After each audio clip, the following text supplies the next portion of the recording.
Syllabus wise देखते हैं, ये चीज छूट जाएगा। कारक विभक्ति इसको देखते हैं। वाक्य को हम पढ़ लिए थे। वाक्य में आप लोग ने फिर से वही सिलेबस अच्छे से देखा है नहीं। वाक्य में वाक्य की अशुद्धि नहीं है, वाक्य शुद्धि को हटा दिया गया है। उसके साथ साथ कारक चिन्ह, उसमें कारक चिन्ह में विराम चिन्ह को हटा दिया गया, कारक चिन्ह भी है। और पदबंध भी हटा दिया गया है। पद क्रम जुड़ा हुआ है। पद क्रम मतलब पदों का क्रम कैसे कैसे आता है, उसको भी चर्चा कर लेंगे आज। इसको थोड़ा सा देख लेंगे, 2-3 टॉपिक देखना है अभी। कारक विभक्ति और कारक चिन्ह को हम लोग किस परिप्रेक्ष्य में लेते हैं, तो हम बहुत सारे ऐसे संज्ञा सर्वनाम को उपयोग में लाते हैं। और जब हम वाक्य संरचना बना रहे होते हैं तो बिना कारकों के, है ना, बिना कारक चिन्हों के या बिना कारकों के हम किसी भी वाक्य को पूर्णतः नहीं बोल सकते। आवश्यकता है कि हमको उसको सेटअप करके बताना होगा। तो इसी क्रम में कारक विभक्ति को और कारक चिन्ह को समझना होगा। जो एडवांस जो पूछा जा सकता है उस पर बात करेंगे। सामान्य रूप से कारक विभक्ति आपने लिखा, शायद ये कारक विभक्ति मैंने नहीं पढ़ाया पहले, है ना, या सामान्य रूप से हमने तत्पुरुष समास में कारक विभक्ति को थोड़ा सा समझा है। उसी का हम लोग आज क्या करेंगे, बात करते हैं। कारक के बात करें तो कारक विभक्ति को 8 प्रकार से बांटा गया है। सिंपल बात है, हम जब किसी भी पदों पर बात करते हैं तो हर पद, ठीक है, हर जो पद है, और यहाँ पद का मतलब होता है शब्द, हर शब्द अपने में कोई ना कोई कारक चिन्ह को लेकर बात करता हुआ आपको मिलेगा, और वो किसी न किसी विशेष उद्देश्य को संपन्न कराता है। जैसे कि यहाँ पर 8 तरीके हैं किसी भी वाक्य को बनाने के। कितने तरीके हैं? 8 तरीके होते हैं उस पदों के बारे में बताने के कि वो क्या कार्य कर रहा होता है। तो पहला चीज जो होता है, जब भी हम बात करते हैं किसका, कर्ता के बारे में, तो 8 प्रकारों के भेद होते हैं। तो 8 में पहला जो होता है कर्ता। जब भी हम किसी भी पद को लिखते हैं,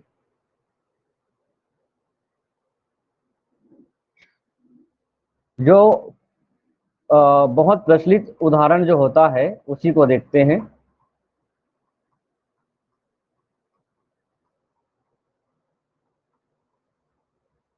ये बार बार आएगा, इसको ध्यान से देखेंगे।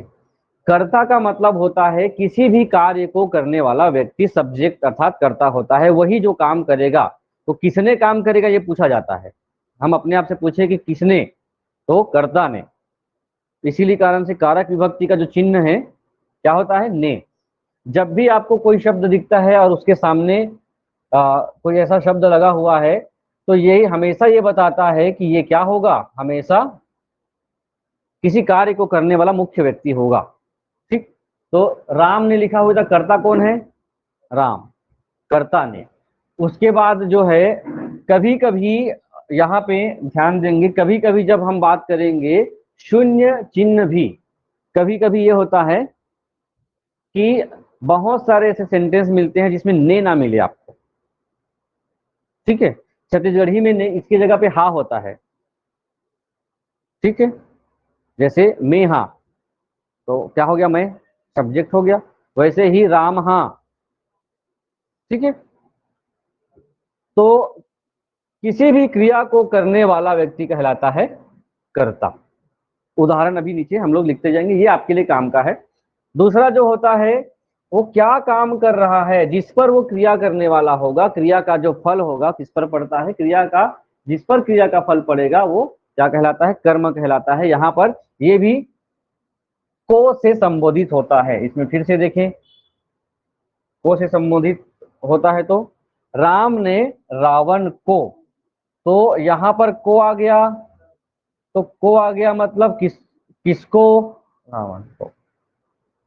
ठीक है, शून्य का मतलब होता है कभी कभी नाम मिलता है तो आपको ने शब्द ना मिले तब भी आपको क्या करना है, उसको जोड़ना है, समझना है कि वो उसी व्यक्ति की बात की जा रही है। अब ये को के बारे में क्या है, ये हमारे लिए टारगेट हो गया, इसी पर हम लोगों को कार्य करना है। हमारा मुख्य काम क्या है, इसको। ठीक है, इसको। तो राम ने चिन्ह किसके लिए, कर्ता के लिए, को चिन्ह किसके लिए, कर्म के लिए। उसके बाद जो तीसरा जो सेंटेंस होता है, तीसरा जो विभक्ति होता है करण, जो ये दोनों तो बहुत कम पूछे जाते हैं, करण और ये जो चीज है करण और अपादान। तो करण में आपको जब बात लिखी जा रही होती है, सेंटेंस आ रहा होता है, तो से जुड़ता है, के द्वारा जुड़ता है या के जरिए। सीधी बात है कि अगर किसी क्रिया को करने पर आप किसी न किसी साधन या माध्यम का उपयोग कर रहे हो, तो वो साधन के जस्ट बाद आपको कौन सा कारक विभक्ति लगाना पड़ेगा? करण, करण विभक्ति। ठीक है,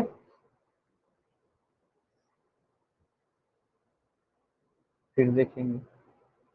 राम ने रावण को मारा। अब यहां पर मैं इसको हटा देता हूं और लिखता हूं राम ने रावण को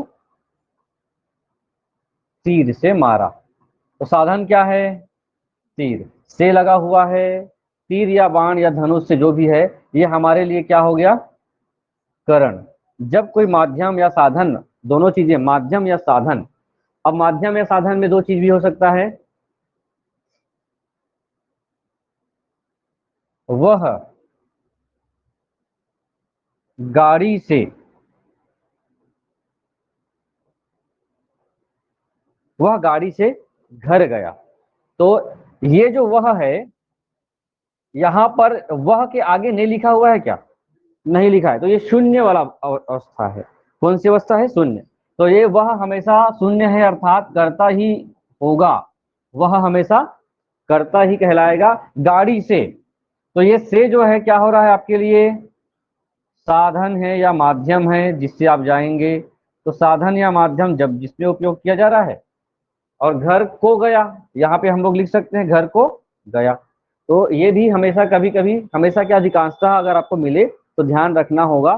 तो कारक विभक्ति भी एकाएक आसान नहीं है, कुछ अपवाद होते हैं, उसी को हमेशा प्रश्न में पूछा जाता है।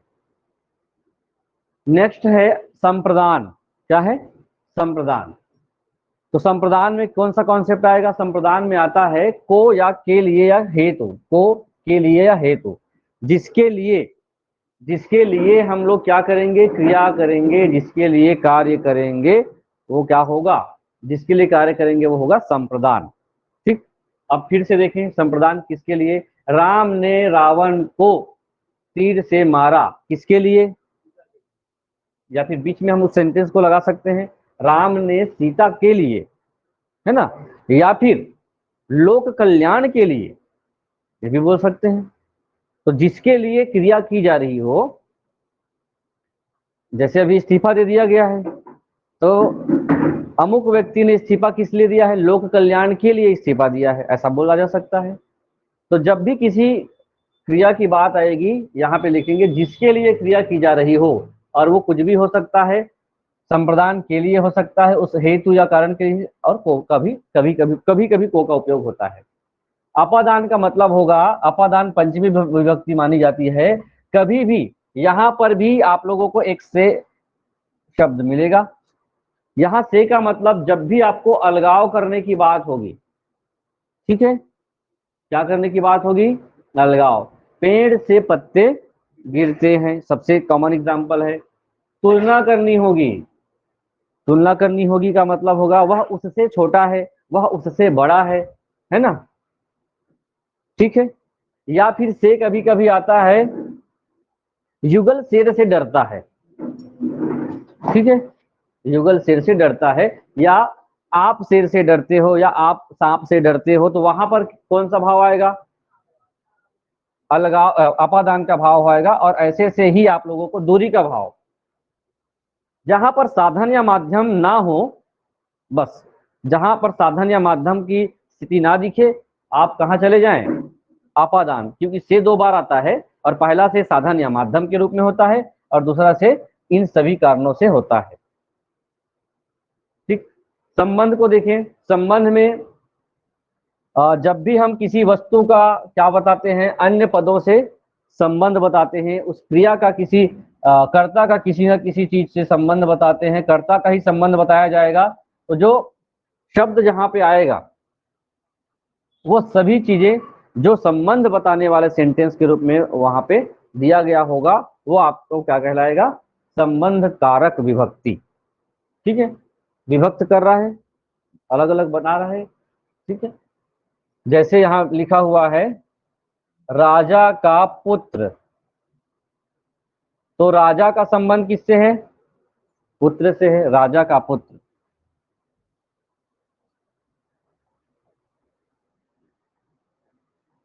मेरा घर क्या आया है? अधिकरण क्या होता है? सिंपल कॉन्सेप्ट ये भी है।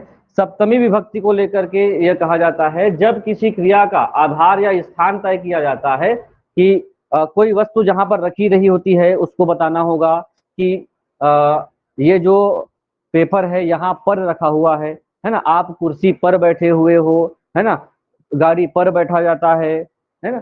तो जहां पर आपको क्रिया का आधार दिखे या स्थान की बात होगी, मैं घर पर हूं, वह घर पर नहीं है, तो वह घर पर हो, घर में हो, घर पे हो, सभी के लिए क्या होगा? अधिकरण होता है। और संबोधन में हमेशा क्या होता है, जब हम किसी भी व्यक्ति को क्या करते हैं? संबोधित करते हैं, हे के माध्यम से, अरे के माध्यम से, ओ के माध्यम से, अजी के माध्यम से, तो किसी को पुकारने के लिए हम एक ऐसा भाव दे देते हैं जिससे उनका संबोधन हमको स्पष्ट होता है, तो संबोधन विभक्ति कहलाता है। 8 विभक्ति है कॉमन।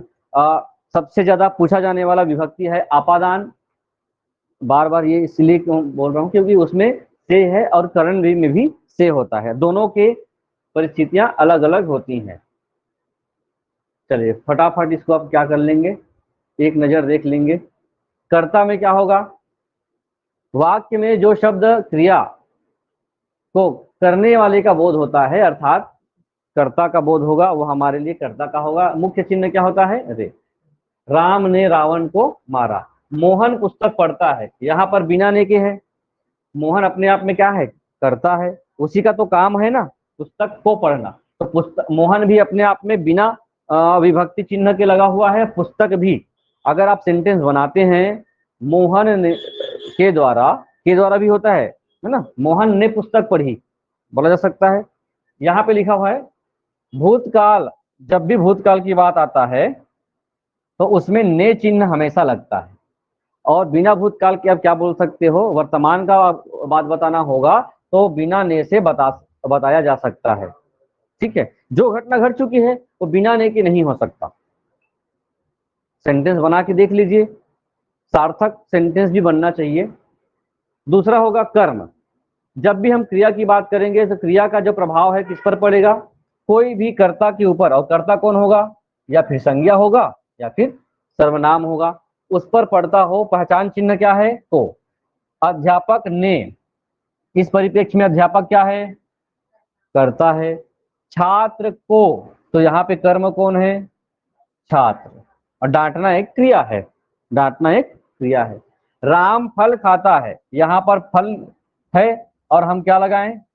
को लगा दे तब भी हमारा सेंटेंस वाक्य जो है सही बनेगा। राम फल को खाता है, यहाँ पर फल कर्म है लेकिन को चिन्ह यहाँ पे छुपा हुआ है जिसको आप लगा करके बता सकते हो। अगला जो है साधन या माध्यम बताया गया है, तो 2 शब्द आप उसमें जोड़ने का प्रयास कीजिए। पहला शब्द होगा से या उसके द्वारा। वह कलम से लिखता है, ये क्या है हमारे लिए? माध्यम। माध्यम हो गया। बच्चे बस द्वारा या बस से भी हो सकता था, बस से स्कूल जाते हैं। संप्रदान, संप्रदान के लिए कर्ता जिसके लिए कोई कार्य करता है, जिसके लिए कोई कार्य करेगा। तो आप खाना किसके लिए खाते हो? जिंदा रहने के लिए, है ना, जीवित रहने के लिए भोजन करते हैं। या पानी किसके लिए पीते हैं? प्यास बुझाने के लिए। तो हम हर बार क्या आ रहा है? के लिए, के लिए। तो जो भी कार्य आप करते हो वो कोई ना कोई किसी ना किसी के लिए होता है। तो हम संप्रदान क्या लगाएंगे? चिन्ह लगाएंगे। अपादान का क्या है? अपादान में ये है कि यहाँ 3 चीज हो, उद्गम भी जोड़ लीजिएगा। अपादान सबसे ज्यादा पूछा जाता है। अपादान जब अलग होने का भाव हो, पेड़ से पत्ता गिरा अलग हो गया, तुलना करने की बात हो, है ना, एक सवाई से छोटा है या बड़ा है तो से आ गया, तुलना हो गई। गंगा हिमालय से निकलती है, किसी भी उद्गम स्थल को बताया जाए तो से लगाया जाता है। तुलना की जाए, सीता सीमा से सुंदर है, अपादान कारण होगा। और एक जो है डर वाली बात है ना, ये भी आएगा। वैसे संस्कृत में इसके बहुत सारे प्रकार हैं, फिर अपादान के भी प्रकार हैं, है ना। और प्रकारों को यही अलग अलग नाम से जाना जाता है, जिसमें तुलना हो, जिसमें उद्गम की बात हो, जिसमें अलगाव की बात हो।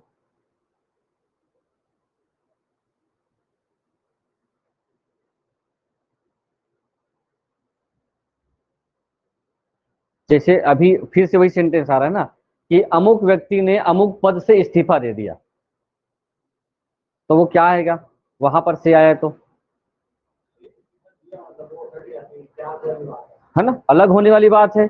उस पद पे बने हुए व्यक्ति ने क्या हुआ है, उस पद से अलग हुआ, तो वहां पर कौन सा से आएगा।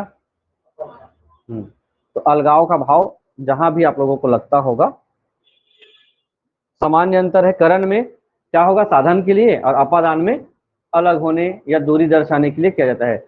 वह छत से गिर गया, तो यहाँ पर माध्यम या साधन थोड़ी है ना, कि आप छत में जाओगे आपको एक सुविधा मिलेगी, एक साधन मिलेगा, आप गिर जाओगे, ऐसा नहीं है। वो तो क्या है, अलग होने का भाव है। जब तक छत में थे छत में ही थे, और थोड़ा आगे बढ़े तो क्या हो गया, वहां से अलगाव हो गया, दूर चले गए, दूरी का भाव भी है। ठीक है। संबंध क्या कहलाएगा, हम क्या देखते हैं, जो भी संज्ञा या सर्वनाम होगा किसी भी वस्तु व्यक्ति के साथ उसका क्या दिखाएगा, स्वामित्व दिखाता है या संबंध दिखाता है। यह राम का घर है, यह पुस्तक मेज पर रखी हुई है, ये क्या दिखा रहा है, कोई आधार की बात की जा रही है, और यहाँ पर किसी स्वामित्व की बात की जा रही है, तब भी क्या होगा, अपादान संबंध कारक होता है। रिपीट हो रहा है, लेकिन कॉन्सेप्ट आपके दिमाग में जाना चाहिए। अधिकरण परीक्षा मार्च में होगी, ठीक है, समय की बात है। तो जहां पर तीन चीजें, मैं उसमें आधार लिख दिया था क्या, इसी में होगा, पर या में, पक्षी पेड़ में बैठे हैं या पेड़ पे बैठे हैं तब भी आएगा। परीक्षा मार्च पर, ये समय के हिसाब से क्या हो गया, मार्च में, यहाँ पर नहीं आएगा। तो जब भी समय की बात की जाए, स्थान की बात की जाए, हम क्या करेंगे, अधिकरण। संबोधन सबसे सरल है, उसमें पहचानने का तरीका है कि आपको विस्मय आदि बोधक चिन्ह दिखेगा।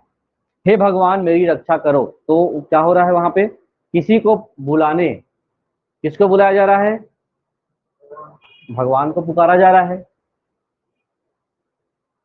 तो बुलाने, पुकारने या सचेत करने, अरे भाई जरा बात सुनो, तो वहां पर क्या आ रहा है आपको, विस्मय आदि बोधक चिन्ह। कभी कभी चिन्ह नाम लगे, तब भी आपको ध्यान रखना होगा कि आपको ऐसे वाक्य वहां पर सूट कर रहे हो, जम रहे हो। तो ये है।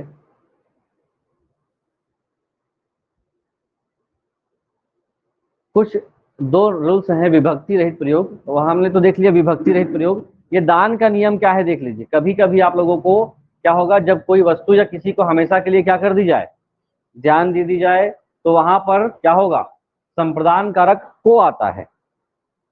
को का उपयोग कभी कभी किस परिप्रेक्ष्य में होता है, संप्रदान में, जबकि संप्रदान का उपयोग के लिए की होता है ना।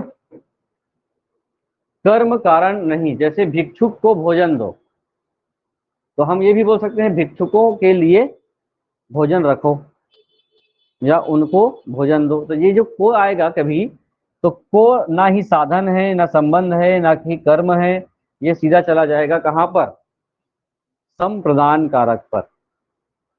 बेसिक जानकारी था, इससे जो प्रश्न बनता है अपादान से ज्यादा बनता है। अब प्रकार पूछ दिया जाएगा इसके अंदर का, तो आप लोग थोड़ा सा एक बार और पढ़ने का प्रयास करेंगे, ठीक है, इसको, अपादान कारक को।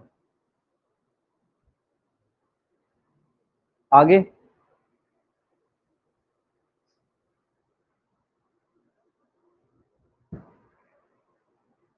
सिलेबस सभी निकाल लेंगे, सिलेबस है क्या वो, नोट्स है ना, सिलेबस को रखेंगे, और लाइन टू लाइन जो सिलेबस है उसी को क्या करें, पढ़ते रहें। एक टॉपिक और देख लेते हैं आज।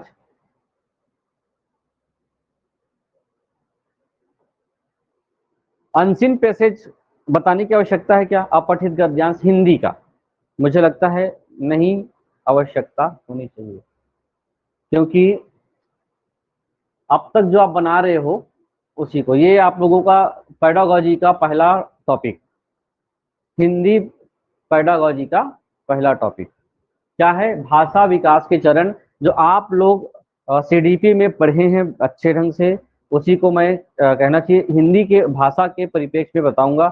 आप लोगों का ये पूरा डिटेल विस्तृत जानकारी मिल जाएगा डी.एड द्वितीय वर्ष की पुस्तक में, लाइन टू लाइन दे दिया गया, बहुत लंबा चौड़ा उसमें लिखा गया है, 280 या 270 पेज का है टॉपिक, उसको पढ़ेंगे। नहीं पढ़ते हैं तो कॉन्सेप्ट को समझेंगे जो पेपर में अब तक आता है। तो 3 टॉपिक हैं यहाँ पे। पहला टॉपिक है भाषा विकास के चरण, ठीक है। दूसरा टॉपिक है कि कोई भी बच्चा भाषा कैसे सीखता है, ठीक है। तीसरा बिंदु है भाषा जब सीखा जाता है तो उसके प्रक्रिया में क्या क्या आपको गुण मिलते हैं, कैसे वो सीख जाता है, क्या इसमें विशेषताएं हैं। तो पहली बात तो भाषा का मतलब होता है, भाषा की परिभाषा क्या होती है ये जानना बहुत जरूरी है। भाषा का मतलब हिंदी नहीं है, हम हिंदी पढ़ रहे हैं तो हिंदी बिल्कुल मत समझिएगा। भाषा को एक लाइन में देखा जाए तो भाषा विचारों या हाँ अभिव्यक्त करने का एक माध्यम, सबसे सिंपल डेफिनेशन होता है विचार अभिव्यक्त करने का माध्यम। और हमारे पास जितने माध्यम हैं अपनी बात को दूसरे तक पहुंचाने का, तो भाषा अपनी बात को दूसरे तक पहुंचाने और दूसरी की बातों को हम अपने तक समझने में जो बात करते हैं, उसमें डिकोडिंग भी लिखा है कहीं भाषा में देखेंगे, है ना। कोडिंग डिकोडिंग का, भाषा को कैसे हम डिकोड करते हैं चर्चा किया जाएगा इस पर। देखिए तो भाषा क्या है? विचार या अभिव्यक्ति का एक साधन या माध्यम है, और भाषा किसी भी तरीके से हो सकती है, चाहे वो लिखित हो या फिर वो मौखिक हो या फिर सांकेतिक हो, ये तीनों तरीके हो सकते हैं अपनी बात को पहुंचाने का। तो कैसे कोई भाषा डेवलप होता है किसी बच्चे में, ये हमको पढ़ना होगा। भाषा का विकास के चरण, तो आपको कुछ दिख रहा होगा बच्चे कैसे छोटी छोटी भाषाओं को सीखते हैं। सीडीपी में हमने थोड़ा सा इसको पढ़ा भी है, इंग्लिश में भी आपको आएगा। तो कुछ चीजें लिखा हुआ है, अनुकरण और अभ्यास, सोशल इंटरेक्शन और इनेट एबिलिटी। सीडीपी के बहुत सारे लोगों का आप लोगों का काम पड़ेगा, इनडायरेक्टली आपको मनोवैज्ञानिक को पढ़ना ही पड़ेगा, ठीक है। और जिसे भाषा विकास को हमने देखा था कि बच्चे भाषा कैसे सीखते हैं, उसमें 3-4 लोगों का नाम आया था। पहला नाम क्या है? पहला देखें तो स्किनर का नाम आया था, ठीक है। उसके बाद आया था वाइगोस्की का नाम आया था, जीन पियाजे ने अपना विचार रखा था, और एक जो है जिन्होंने हाँ बंडूरा, भाषा विकास के लिए बंडूरा को नहीं, वो अपने सेल्फ विकास, बाल विकास के लिए बंडूरा का कॉन्सेप्ट है, लैंग्वेज के लिए अलग है। एलएडी कॉन्सेप्ट दिया गया है, किसके द्वारा दिया गया है? Language acquisition device, Noam Chomsky ने, सुना है ना, उन्होंने ये सब चीजें दिया है। तो ये विचारधारा किसको दिखाता है? किसी भी लैंग्वेज की बात है ना, हिंदी और इंग्लिश की बात नहीं है। तो पहला चीज यहां से देखते हैं क्या है ये। सीधा हम चरणों पे आते हैं, और ये टॉपिक आपको अगर मनोविज्ञान नहीं पूछा तो आप वहां पे स्वविवेक से बना सकते हो, ठीक है। स्वविवेक मतलब किसका विवेक? खुद के तर्क से। अभी आप लोगों को नेगेटिव मार्किंग के हिसाब से क्वेश्चन को सॉल्व करने के तरीके भी बताए जाएंगे कि आपको टोटली एकदम छोड़ के नहीं आना है, कभी कभी बुद्धि का भी उपयोग करना है, बुद्धि को लेकर जाएंगे परीक्षा हाल, है ना, तो उसका उपयोग करेंगे। कभी कभी क्या होता है जो हमको याद है वही बनाएंगे, ये एक कॉन्सेप्ट होता है। दूसरा ये होता है कि आप वहां पर कुछ सोचे विचारें, क्योंकि ऐसे प्रश्न आते हैं जो एग्जाम हॉल में ही सॉल्व होता है, ना वो कभी पहले आया था हमारे विचार में, ना ही पुस्तकों में, और ना ही आपको कभी देखने मिला, वहीं पर आपको मिलेगा, वहीं पे सॉल्व करना होता है। ऐसे जूझे हैं ना ऐसे एग्जामों से कि वहीं पर बनाना होगा। तो भाषा क्या है? पहली बात तो भाषा क्या है, पहली भाषा विकास के प्रमुख चरण। कोई भी बच्चा जो है, किसी भी भाषा की बात हो, खासकर हम लोग 2 भाषा की बात करते हैं। एक भाषा जो होता है जो बचपन से बच्चा सीखता है, वो सीखता नहीं है, ग्रहण करता है, भाषा अधिग्रहण कहलाता है, लैंग्वेज एक्विजिशन जिसको हम लोग कहते हैं। और दूसरा होता है भाषा को सीखता है, दो चीजें होती हैं। जब हम बच्चे की शुरुआती दौर की बात करते हैं तो कोई भी बच्चा जो है भाषा कभी सीखता नहीं है। भाषा सीखना एक अलग विचारधारा, अलग कॉन्सेप्ट है। बच्चा भाषा को ग्रहण करता जाता है, ग्रहण करता जाता है, ग्रहण कर जाता है। सीखना क्या होता है? सीखना एक ऐसी विधि है जिसमें कोई भी व्यक्ति किसी भाषा को एक व्यवस्थित ढंग से ग्रामर सम्मत क्या करता है, सीखता है, वो सीखना होता है भाषा सीखना। और भाषा को ग्रहण करना का मतलब होगा कि हम अपने दैनिक जीवन से ही छोटे छोटे शब्दों को सीख करके, सुन करके, अनुभव करके हम वैसा हम क्या हो गए, आदी हो गए, व्यवहार में ले आए और हमने भी वो चीजें सीखना शुरू कर दिया, बोलना शुरू कर दिया। उसी को कहा जाता है भाषा को ग्रहण करना, भाषा अधिग्रहण। हमारी जो मातृभाषा है, जिस वातावरण में हम रहते हैं, उस भाषा को हम अधिग्रहण करते हैं। हिंदी आपकी मातृभाषा या छत्तीसगढ़ी आपकी मातृभाषा है, उसको आपने कभी नहीं सीखा है, उसको आपने ग्रहण किया है, ठीक है। लेकिन अंग्रेजी ऐसा है जो आपको दूसरी भाषा है, जिसको आप आज तक सीख रहे हो, सीख ही रहे हो। ऐसा नहीं कि आपको क्लास 1 में अंग्रेजी से परिचय ना कराया गया हो, लेकिन आपके आसपास वो वातावरण है ही नहीं जिससे आप उसको सेकेंड लैंग्वेज के रूप में, द्वितीय भाषा के रूप में आज भी उसको स्वीकार करते हो और उसको सीख रहे हो। सीखने के लिए फिर टेंस का सहारा लेते हो, आर्टिकल का सहारा लेते हो, फिर जितने भी नियम है उस पर जाते हो। वो चीज कहलाता है भाषा सीखना। यहाँ पर बच्चे को भाषा ग्रहण करने की बात आएगी, हालांकि शब्द क्या लिखा हुआ है, भाषा सीखना। तो छोटे बच्चे भाषा को कैसे सीखते हैं? शुरुआत में किसी भी एकदम शुरू से, है ना, जन्म के बाद से लेकर के अवस्था में कैसे कैसे भाषा उनके अंदर आती है, ये उसका विकास का चरण होगा। तो पहला एक लाइन होता है, भाषा सीखना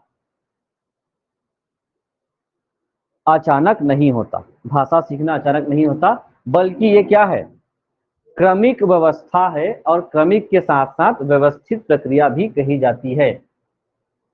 ठीक, अब ये स्टेप बाय स्टेप कैसे होता है? अगर हम छोटे बच्चों की बात करें तो भाषा को एक सेट बना दिया गया है, प्री लिंग्विस्टिक स्टेज, इसको हम लोग शुद्ध हिंदी में कहें तो प्राक भाषा चरण। ठीक, जब शुरुआती बच्चों का जब हम बात करते हैं, शुरू का 1 साल 0 से 12 महीने तक, तो 0 से 12 महीने तक बच्चे का जब डेवलपमेंट हो रहा होता है, तो क्या बच्चों को कुछ भाषा आती है? इस पर बहुत सीडीपी में चर्चा किया गया था। तो बच्चों की सबसे शुरुआती भाषा या पहली भाषा कही जाती है क्राइंग या रोना।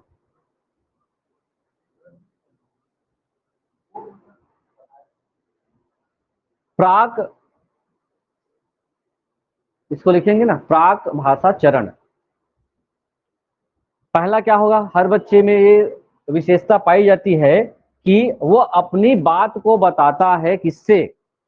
भाषा क्या है अभी बताऊं, बार बार अपने विचारों को अभिव्यक्त करने का साधन या माध्यम। तो रोना भी एक माध्यम है जिससे आप कुछ ना कुछ अभिव्यक्त कर रहे होते हैं, है ना। जैसे आप अभी रोना बैठेंगे, आप रो रहे होंगे, तो कोई ना कोई तो किसी ना किसी भाव का अभिव्यक्त कर रहे होंगे, या तो वो खुशी के हिसाब से रोना हो गया या किसी कारणवश हो गया। छोटे बच्चे जब रोते हैं तो जन्म से ही उनके अंदर ये कहना चाहिए भाषा डेवलप हो जाती है। और ये किसी प्रकार का एक साइंटिफिक भाषा हम लोग नहीं बोल सकते, ये जैविक भाषा है जो जन्म से बच्चे के अंदर होता है। इसके माध्यम से वो शुरू के 1-2 महीने अपने भूख का या कुछ तकलीफ पीड़ा का या कोई असुविधा का क्या करता है,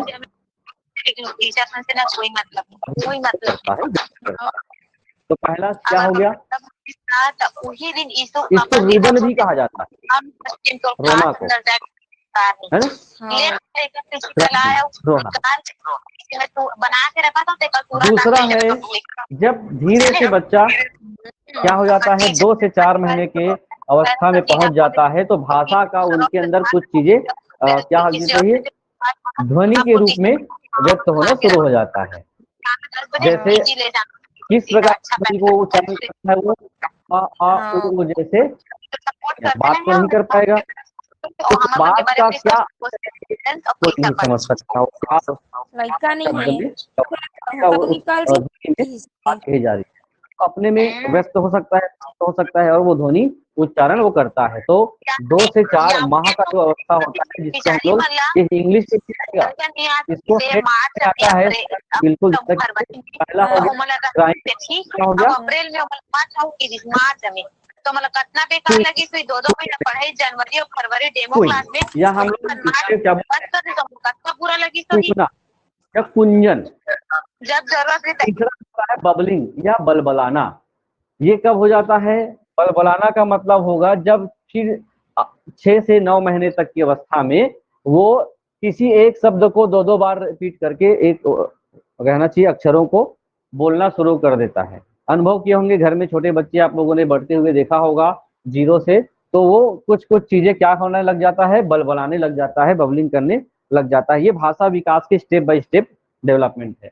जैसे ही वो 1 वर्ष का होता है, और ऐसा नहीं है कि आप इस मंत्र को नजरअंदाज कर दो, मंत्र के हिसाब से सुमिलित कीजिए आता है।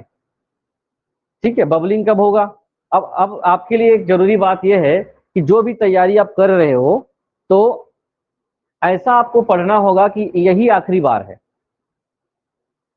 ये स्पष्ट दिमाग पे रख लीजिए, है ना।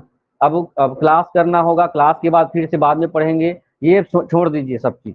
ये जो हो रहा है, क्लास हो रही है, आप जितना समय बैठ के 2 घंटे दे रहे हो वो फाइनल है। अब समय मिल गया तो उसको रिवाइज करना है और इतना समय देना है, नहीं तो 1-2 घंटे 2 घंटे 3 घंटे की क्लास आपको 5 मिनट में रिविजन करना पड़ेगा। इसलिए रोज बोला जाता था रोज पढ़ लेना, एक बार पलटा लेना। ठीक है, तो अब काउंटडाउन शुरू है, सीधी बात है। इतना दिन बचा है, टॉपिक गिना दूंगा और उसके बाद सब टॉपिक गिना दूंगा, तो एक टॉपिक के लिए 2 घंटा 3 घंटा भी समय नहीं आपको लिए, इतने सारे टॉपिक्स हैं। तो पढ़ लिए हो तो आपके लिए तो ये हो गया कि पढ़ लिए हो तो पढ़ा गया है, ये मत सोचिएगा, वो भूल गए हो सब चीजें। और नई चीजों का आपके ऊपर प्रेशर है, बहुत सारी नई चीजें आ गई हैं।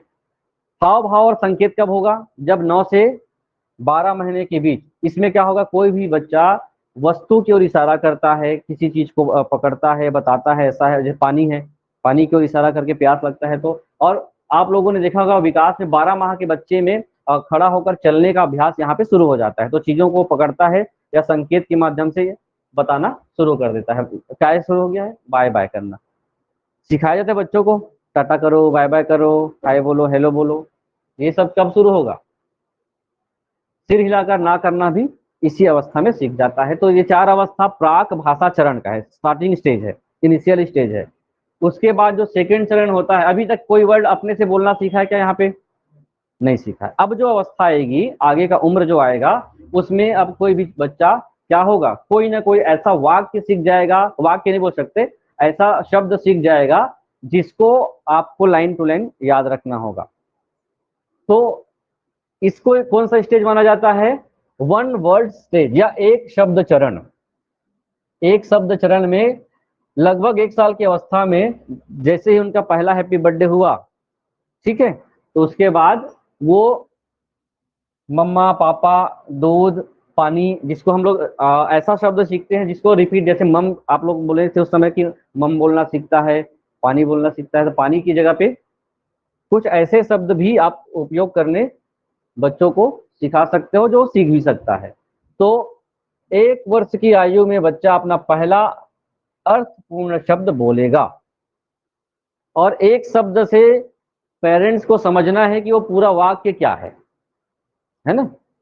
एक शब्द से, अब अनुभव किसी को नहीं है, मुझे है कि क्या एक शब्द बोला जाता था तो उसका अर्थ क्या होता है, पूरे वाक्य को समझना पड़ेगा। ठीक है, यही है कि एक ही शब्द पूरे वाक्य का काम करता है। जैसे क्या बोल दिया गया, तो वो केवल यही बोल दिया गया और उसको बोला जाएगा कि मुझे पानी चाहिए। ठीक है, मुझे पानी चाहिए, तो समझ जाइए। दूध बोल दिया गया तो मुझे दूध चाहिए। दूध गिर गया है, कुछ भी हो गया है, उसके बारे में आपको अंदाजा लगाना है कि क्या बोला जा रहा है ना।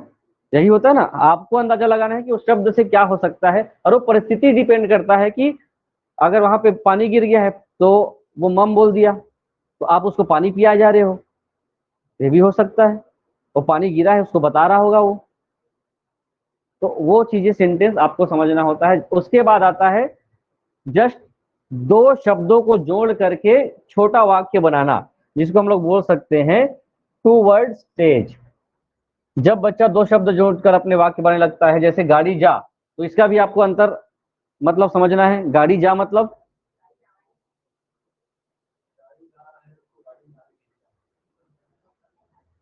दूध दो, मम्मा आओ, ये क्या है सेंटेंस। ठीक है, दो शब्दों को जोड़ करके वो अपना वाक्य बना लिया है। आपको ये इसमें लिखा है इसे टेलीग्राफिक स्पीच। आप लोग टेलीप्रॉम्प्ट जानते हैं? टेलीप्रॉम्प्ट किसको कहते हैं? बड़े बड़े जो नेता होते हैं जो अपना भाषण टेलीप्रॉम्प्ट से देते हैं। टेलीप्रॉम्प्ट स्पीच, या इसको बोला बोला जा सकता है कि मुझे कुछ ऐसे शब्द हिंट मिल गए हैं और मुझे 2 घंटा भाषण देना है, 1 घंटा भाषण देना है।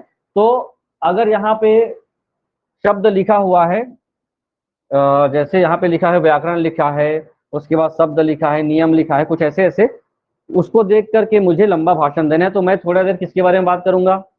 व्याकरण के बारे में बात करूंगा, लोगों को संबोधित करूंगा। उसके बाद थोड़ा देर बाद मैं उस कुछ नियमों के बारे में बात करूंगा। तो मेरे पास एक सेटअप तैयार है, उसका अर्थ मुझे पता है क्या निकल सकता है।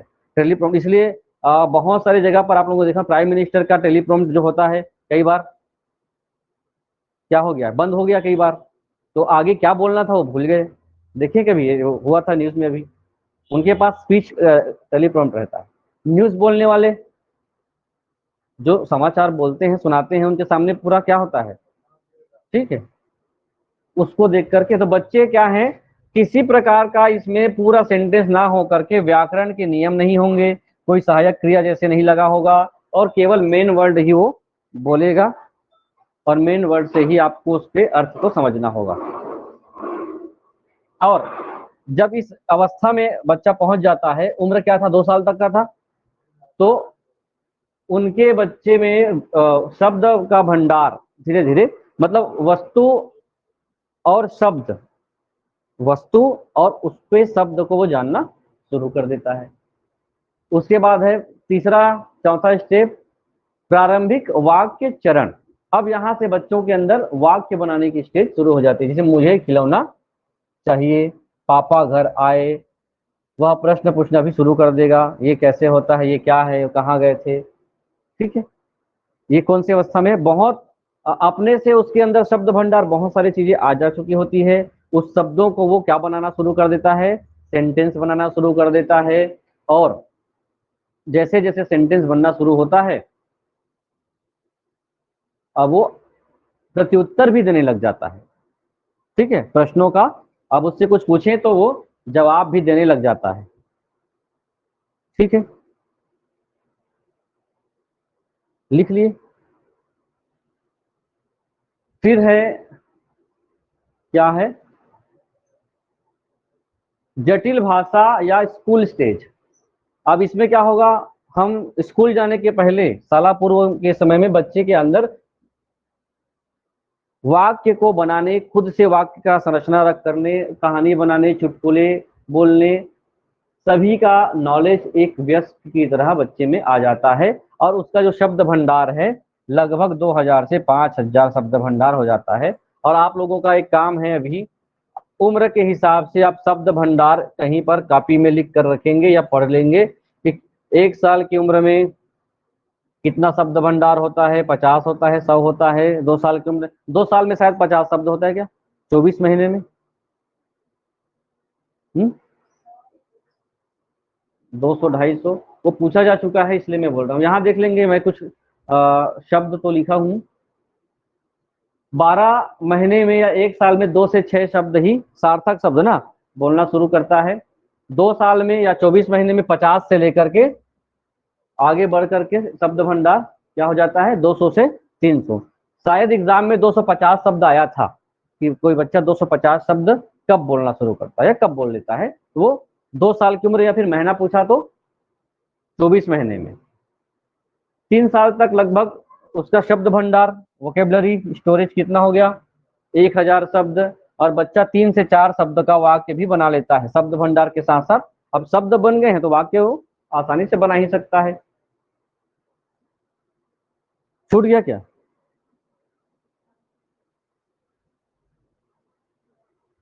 एक साल में 2 से 6 शब्द, 2 साल तक 250 शब्द या फिर 300 शब्द, छोटे वाक्य भी बना लेता है। 3 साल तक की उम्र में 1000 शब्द। जो किशोरावस्था में किसी व्यक्ति या बालकों के द्वारा कितने शब्द बोला जा सकता है? तो 50,000 से अधिक। आपको 50,000 से अधिक शब्द मालूम है।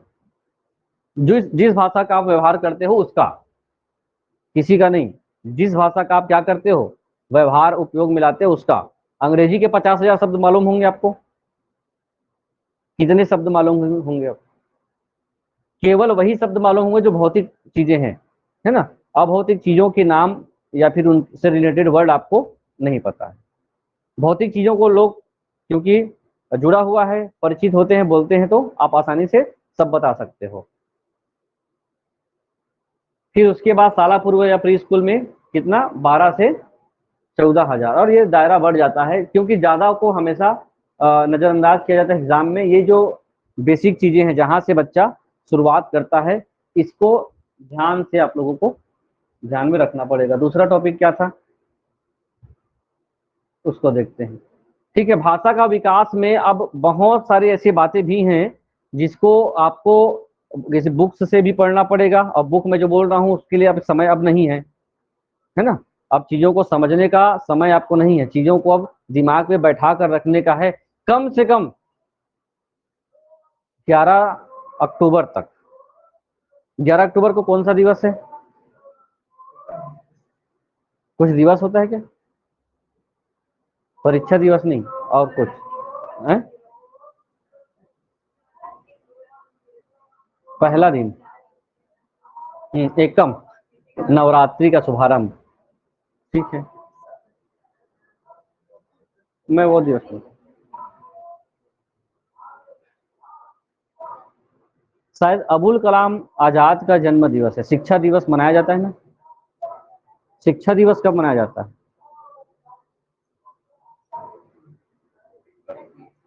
अरे 5 सितंबर नहीं, शिक्षा दिवस वही 11 अक्टूबर होगा। बर्थडे नहीं भी, 11 अक्टूबर को शायद शिक्षा दिवस। अबुल कलाम आजाद हमारे भारत के प्रथम क्या थे? स्वतंत्र भारत के प्रथम शिक्षा मंत्री थे। वही सब तो उसमें आएगा भी सामान्य ज्ञान में आपको। वही सामान्य ज्ञान है, विशेष ज्ञान नहीं पूछा जाएगा, सामान्य ज्ञान ही आपके लिए कठिन हो जाएगा। चलिए आगे देखते हैं कि कोई भी बच्चा भाषा कैसे सीखता है। और इसके लिए हम आपको जो मूल सार है उसको मैं चर्चा कर देता हूं।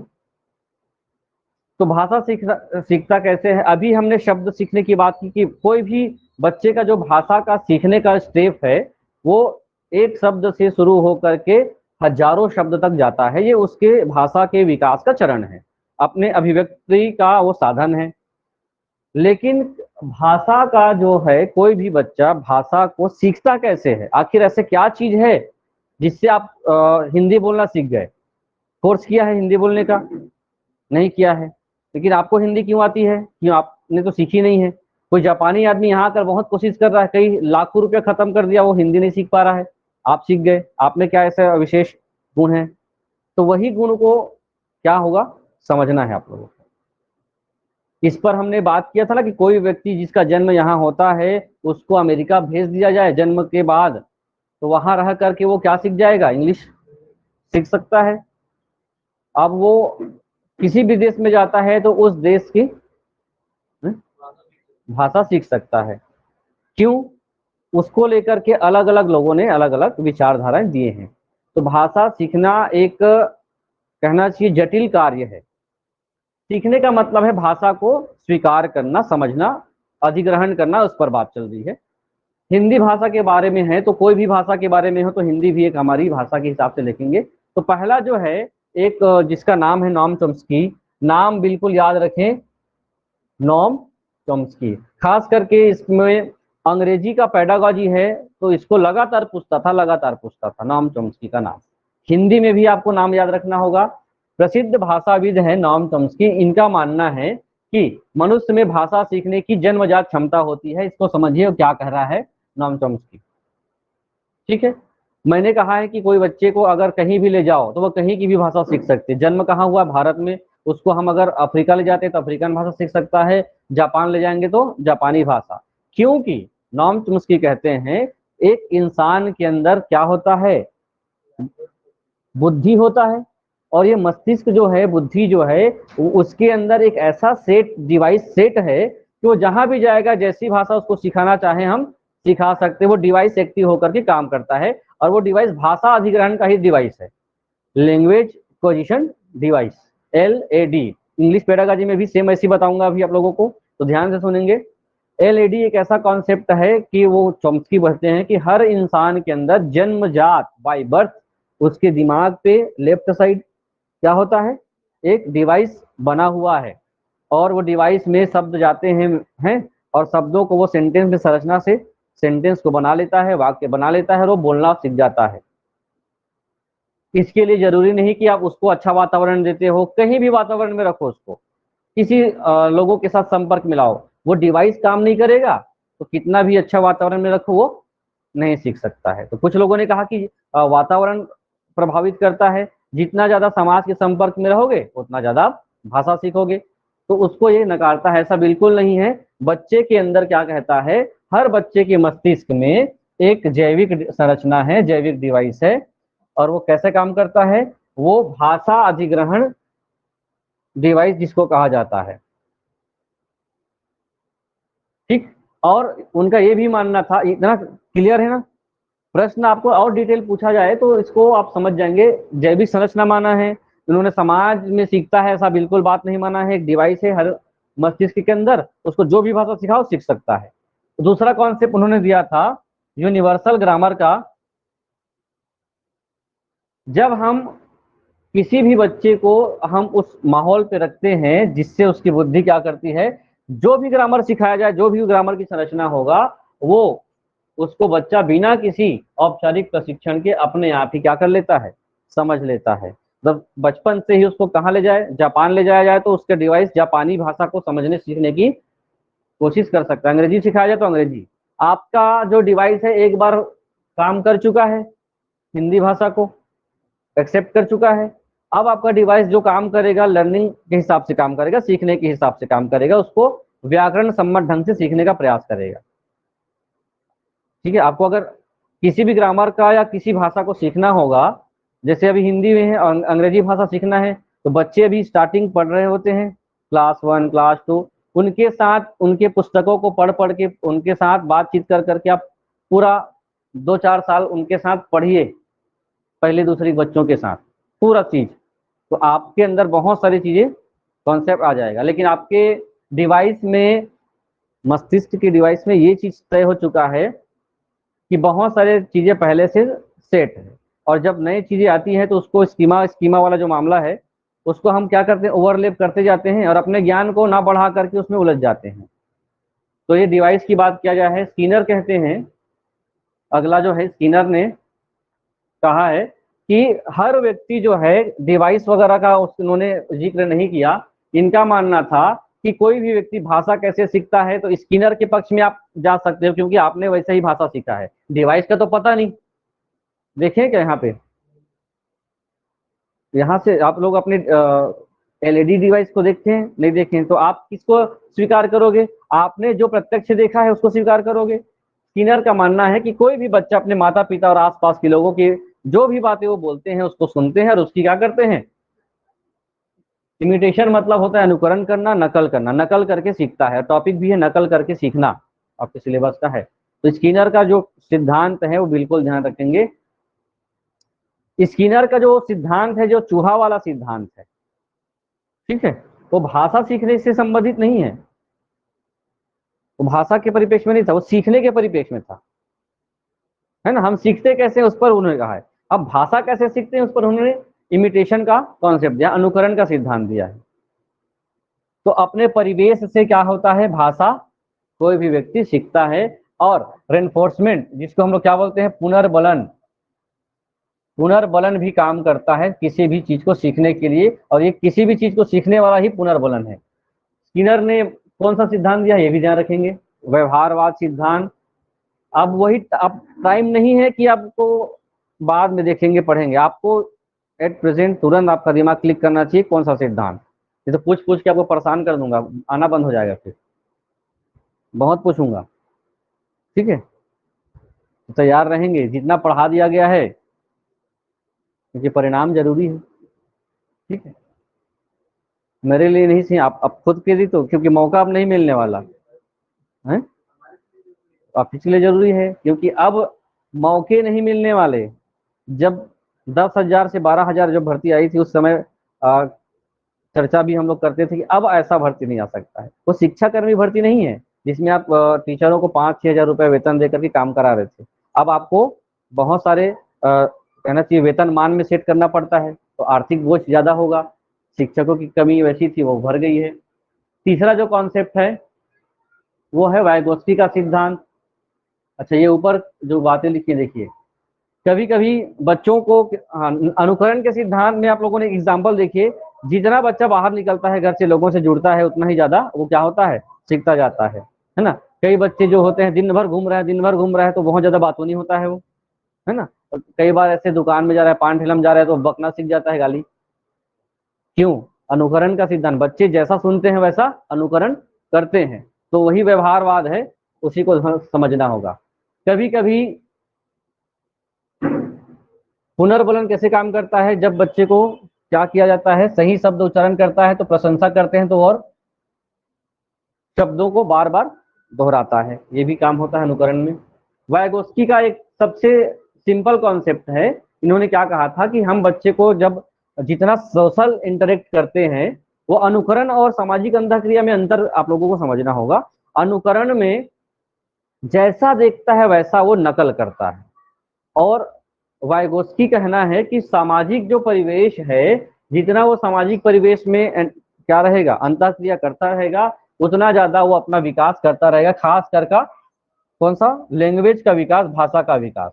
इसीलिए जितना ज्यादा हो सके, हमने उसमें भी देखा सीखने के परिप्रेक्ष्य में, अपने से अधिक जानकार व्यक्ति के साथ आपको रहना चाहिए।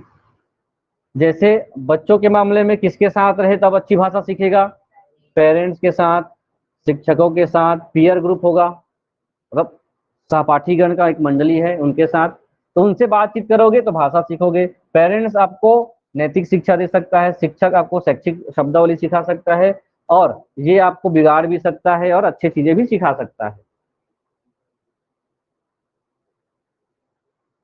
कभी कभी प्राइवेट स्पीच जो होता है, प्राइवेट, वाइगोत्स्की कहते हैं छोटे बच्चों में भी निज भाषा का मतलब होता है, आपके अंदर निज भाषा है।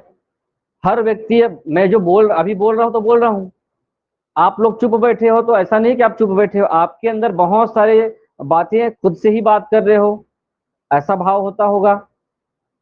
खाली पीली में तो आता ही होंगे विचार आना, तो विचार कैसे आएंगे, वाक्यों में आएंगे, शब्दों में आएंगे। तो वो जो आपके ही विचार हैं, अपने ही विचार में आप क्या करते हो, आगे चलकर खुद में इनर जो थॉट है, आंतरिक चिंतन का सहारा लेते हो, आप वैसा आ जाता है आपके अंदर। खुद सोचते जाओगे, बोलते जाओगे, मन ही मन बात करते जाओगे, तो जितना ज्यादा आप मन में बात करोगे, उतना ज्यादा आपके लिए नए नए विचार आते जाते हैं। कभी कभी बुरे विचार भी आ सकते हैं। पियाजे का भी कॉन्सेप्ट ये है कि हमने देखा था किसी भी भाषा को सीखने के लिए उन्होंने दो चीजें बताई थी। एक तो बताया था कि हम सोचते हैं तो विचार आता है, और विचार पहले आता है कि भाषा पहले आता है, इस पर हमने चर्चा भी किया था। वो हिंदी पेडागॉजी मतलब बाल विकास का जो टॉपिक था वही रिपीट हो रहा है ना। भाषा सीखने में पियाजे का मानना था कि वो किसी भी व्यक्ति के अंदर जब तक उसकी बुद्धि काम नहीं करेगी वो सोच नहीं सकता, और सोचेगा नहीं तो उसके अंदर भाषा को पिरोएगा कैसे। तो पहले क्या आते हैं, आपके अंदर विचार आता है कि क्या भाषा पहले आता है, ये सोचिए। किसी चीज को सोचते हैं आप, तो आप उसको अभिव्यक्त करना होगा तो शब्दों में करते हो, तो कब पहले क्या आता है, ये कौन बोल रहा है, पियाजे कहते हैं पहले क्या आता है, विचार आता है, उसके बाद हम क्या करते हैं, भाषा का उपयोग करते हैं। तो किसने कहा है पहले विचार आता है फिर भाषा आती है, ये भी देखेंगे। किसने कहा है पहले भाषा आती है उसके बाद विचार उत्पन्न होते हैं, वाइगोत्स्की। उन्होंने कहा है कि वाक्य पहले आएंगे।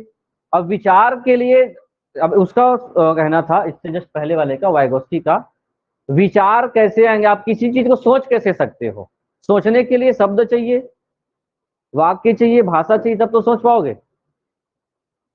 अब आपको यहां से वहां जाना है, तो यहां से वहां जाने के लिए कोई ना कोई शब्द तो उपयोग करेंगे दिमाग में ना।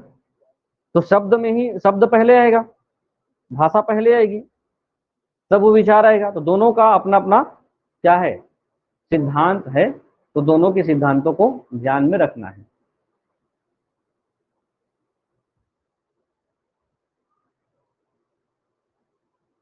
अब ये दोनों में काम करेगा कैसे? इंग्लिश हिंदी में किसी भी भाषा को आप क्या कर रहे होते हो, अधिग्रहण कर रहे होते हो, ग्रहण कर रहे होते हो।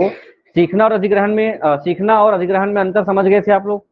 अधिग्रहण करना मतलब बिना किसी ग्रामर के, बिना किसी सोचे समझे, बिना किसी तर्क के आप उस भाषा को, शब्दों को अपनाते जाते हो। जैसे आपने छत्तीसगढ़ी सीखा है, हिंदी सीखा है, लेकिन आपको बोला जाए कि अंग्रेजी सीखना होगा, तो अंग्रेजी सीखने के लिए रैपिडेक्स इंग्लिश स्पीकिंग कोर्स सुने होंगे, है ना। 30 दिवस में अंग्रेजी सीखे फर्राटेदार, ठीक है, सुने होंगे। तो वो आपको सिखाते हैं। अब सिखाएंगे कैसे? पहले दिन आपको क्या सिखाया जाएगा? टेंस सिखाया जाएगा, फिर मतलब शब्दों को धीरे धीरे बोलना सिखाया जाएगा, फिर लंबे वाक्य सिखाया जाएगा। वो सिखाया जा रहा है, तो वो एक ग्रामर सम्मत चीजें आप सीखते हैं, तो क्या कहलाता है? सीखना, भाषा सीखना। तो अधिग्रहण केवल शब्दों का रटना ही नहीं होता है। आपने कभी रटा है क्या किसी शब्द का नाम? आपने उसको स्वतः ही क्या करते गए? वस्तु और शब्द का जो संबंध है, ये भी आपको जानना जरूरी है। वस्तु और शब्द, ये फिर दार्शनिक में आ जाता हूं मैं कभी कभी। वस्तु क्या होता है? हर वस्तु का नाम है, हर वस्तु का नाम है अर्थात संज्ञा है। तो उस वस्तु को उसी के नाम से क्यों जाना जाता है? तो कोई ना कोई उनका नामकरण किया गया है। तो जो नामकरण किया गया होगा, किसी की संज्ञा दी गई होगी, उस संज्ञा को आपने कभी याद नहीं किया। धीरे धीरे चीजों को क्या करना शुरू कर दिए? जानना शुरू कर दिए और स्वीकार करना शुरू कर दिए, और वो आपको पुनरावृत्ति में आता गया, तब उनका नाम आपको आज तक मालूम है ना। आप जब 4 साल के थे तो आपसे कुछ लोग मिल के गए थे, उनका नाम मालूम है आपको? 4 साल के थे, आपसे बहुत सारे लोग मिल के गए थे। आप लोगों की छठी में आपको झूला झूला के गए थे, नहीं पता है? अब बचपन से घर परिवार में जितने लोग बचपन से हैं, उनको देख रहे हो, जान रहे हो, तो वही है। ये बात वही है कि आप किसी चीज को, शब्द को आप रट नहीं सकते कि इसको ये कहा जाता है। अंग्रेजी में रट रहे हो, इसलिए अब भूल जाते हो। बल्कि इसके कई विशेष गुण हैं, और गुण को देखते हैं, थोड़ा थोड़ा इसका वर्णन है, फिर ये क्लास टॉपिक खत्म हो जाएगा। पहला चीज तो ये होता है कि भाषा सीखना एक स्वाभाविक प्रकृति है, अर्थात भाषा को अधिग्रहण करना क्या होगा? स्वाभाविक प्रकृति है। इसके लिए आपको किसी भी प्रकार की खासकर मातृभाषा, भाषा के 3 प्रकार होते हैं। मातृभाषा को हम लोग बोलते हैं पीएल, प्राथमिक लैंग्वेज, प्राथमिक भाषा, प्राइमरी लैंग्वेज, है ना। उसके बाद होता है हमारे लिए द्वितीयक लैंग्वेज। कौन सा है? मैं बार बार उस समय चर्चा भी किया था। आपके लिए द्वितीयक भाषा की भूमिका कौन निभाएगा? आपकी मातृभाषा क्या है अभी? हिंदी है। तो आपकी अगर मातृभाषा हिंदी है, तो हिंदी को छोड़कर सभी भाषा आपके लिए क्या होगी? द्वितीयक भाषा है। मैंने एग्जाम्पल दिया था महाराष्ट्र का, याद है कि नहीं पता नहीं। तो महाराष्ट्र वाली की मातृभाषा क्या है? मराठी है। तो उनके लिए सेकेंडरी भाषा हो सकती है क्या? हिंदी द्वितीयक भाषा हो सकती है। तो उस भाषा को, जो मातृभाषा होती है, उसको आप कभी औपचारिक ढंग से या किताबों के माध्यम से नहीं सीखते हो। आपको स्वतः ही, सहजता से और स्वाभाविक ढंग से आप उसको स्वीकार कर लेते हो। दूसरा ये होता है कि भाषा को अधिग्रहण करने का दूसरा गुण ये है कि जितना ज्यादा आप क्या होंगे, समाज से, लोगों के साथ इंटरेक्ट होंगे, उतना ज्यादा आपकी भाषा सुधरेगी, आपकी भाषा परिपक्व होगी, आपकी भाषा में शब्द भंडार में वृद्धि होगी। आपको एक कमरे में बंद कर दिया जाए, ये लिखा है ना, एकांत में रहेंगे आप, और आपको बचपन से लेकर 10 साल तक कमरे में बंद कर दिया जाए, तो आप कितनी भाषा सीखेंगे? फिर आपकी प्राथमिक भाषा क्या है और मातृभाषा क्या है, द्वितीयक भाषा क्या है? कुछ नहीं होगा। इशारों की भाषा भी नहीं समझ सकेंगे आप। आपको पता है क्या किस चीज के लिए क्या इशारा किया जाता है? नहीं पता होगा। एक बंद कमरे में आप क्या जान सकते हो? तो इसलिए जितना ज्यादा क्या होगा, सोशल इंटरेक्शन होगा, संवाद होगा। संवाद किसके साथ? फैमिली के साथ, सोसाइटी के साथ। तो आप अच्छे से भाषा सीख सकते हो। दूसरा है भाषा सीखना एक चरणबद्ध प्रक्रिया होती है और हर बच्चा जन्म से वो चाहे किसी भी भाषा को सीखने हो वो पहले क्या सीखेगा, रोना सीखेगा, फिर कोइंग सीखेगा। रोना आपको हटा दिया जाए तो रोना सीखने का प्रक्रिया नहीं है, वो जैविक चीज है ना। तो हम क्राइंग भी बोल सकते हैं, क्राइंग के बाद कुकिंग, बबलिंग, फिर 1 वर्ड 2 वर्ड से गुजरता है। ये सब बच्चों में है, कोई भी बच्चा ऐसा नहीं होगा कि सीधा वो एक शब्द बोले। एक व्यक्ति थे जो जन्म लेते ही राम बोला था, तुलसीदास, उसका नाम राम बोला ही है। तुलसीदास को बाद में रखा गया है, जन्म लिया गया है, उनका जन्म हुआ तो वो क्या बोला था, राम। तो उसका नाम क्या था, राम बोला था, नाम है राम बोला तुलसीदास का, ठीक है। बाद में उनको तुलसीदास कहा गया। तो कभी कभी कुछ हो सकते हैं विलक्षण प्रतिभा, अब ये हो सकता है ऐसा हुआ ही ना हो, लोगों को प्रभावित करने के लिए बात कही गई हो, ऐसा मैं नहीं बोल रहा हूँ कि वो बोला ही है। किसने सुना है, किसने बताया है, हमने कहा। हमारे पास जो साक्ष्य है, लिखित साक्ष्य जिसको हम पढ़ते हैं साहित्यों में। चलिए, सबसे इंपॉर्टेंट चीज ये होता है कि बच्चे के अंदर प्रोडक्टिविटी और क्रिएटिविटी आ जाती है। ये बहुत बड़ा कहना चाहिए वैज्ञानिक चीज है, ठीक। कैसे आ जाता है, हमने तो उनको कुछ ही चीजें बोलना पढ़ना सिखाया, लेकिन उनके द्वारा कुछ साल बाद, 1 साल 2 साल 3 साल बाद बहुत सारे ऐसे नए वाक्य बनाना शुरू कर देता है, ठीक है। तो उसको कहा जाता है उत्पादकता, प्रोडक्टिविटी और क्रिएटिविटी।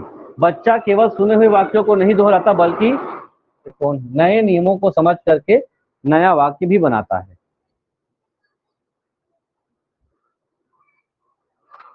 उसके बाद ये होता है अति सामान्यीकरण भी एक है। भाषा सीखने समय बच्चा व्याकरण के नियमों को हर जगह लागू करता है। ये हो गया इसका।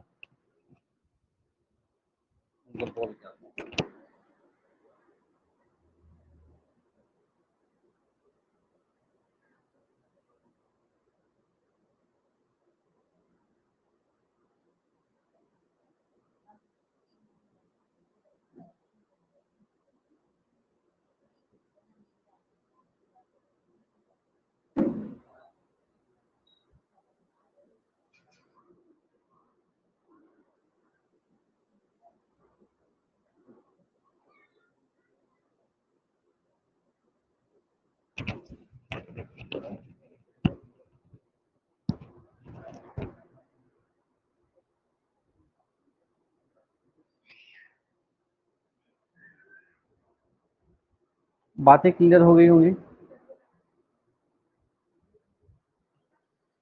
यही टॉपिक आपके इंग्लिश में भी है, जो पहला टॉपिक है, learning, language learning and acquisition.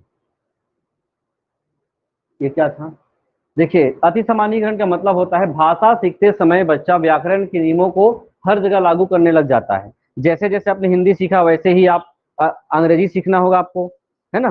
तो मैं जाता हूँ, इसमें आया है, वो एग्जाम में भी आया है इंग्लिश में, क्या लिखा हुआ है, मैं जाता हूँ। तो ये हिंदी का है, इंग्लिश में क्या होगा, हाँ, एक ही अनुवाद करना है। ये होता है क्या,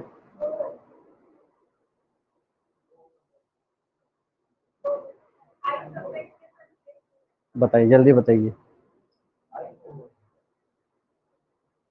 मान के चलो ये लिख दिया गया है मैं जाता हूं, अब मैं गया था, मैं क्या हो गया, गया था। तो अति सामान्यीकरण मतलब हिंदी में गो का वो क्या बना दिया, गोस, गोस बना दिया। ये तो गो लिख रहा था मैं, गोस बना दिया, ईएस लगा दिया गया। तो जरूरी नहीं है कि उनको गो का वेंट नहीं पता है तो क्या करेगा वो, तो जो हिंदी में उसको समझ में आता है उसको हर जगह लागू करने का प्रयास करता है, वही लिखा हुआ है इधर। जैसे गो का क्या हो गया, गोड, ईडी लगा करके हम लोग सेकंड फॉर्म बनाते हैं, ये पता है, तो क्या कर दिया गया है, ईडी लगा दिया गया है। तो ये आया था कि एक बार कि एक बच्चा लिखता है आई गो को, उसका भूतकाल लिखता है आई गोड, तो किस प्रकार का एरर कर रहा है,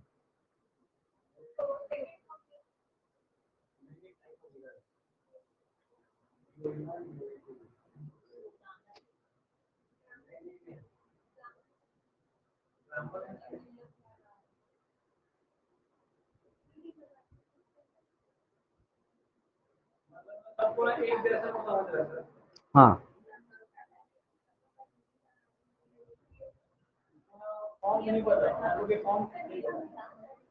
ये लास्ट होता है। हम किसी भाषा को क्या करते हैं, ग्रहण करते हैं, है ना।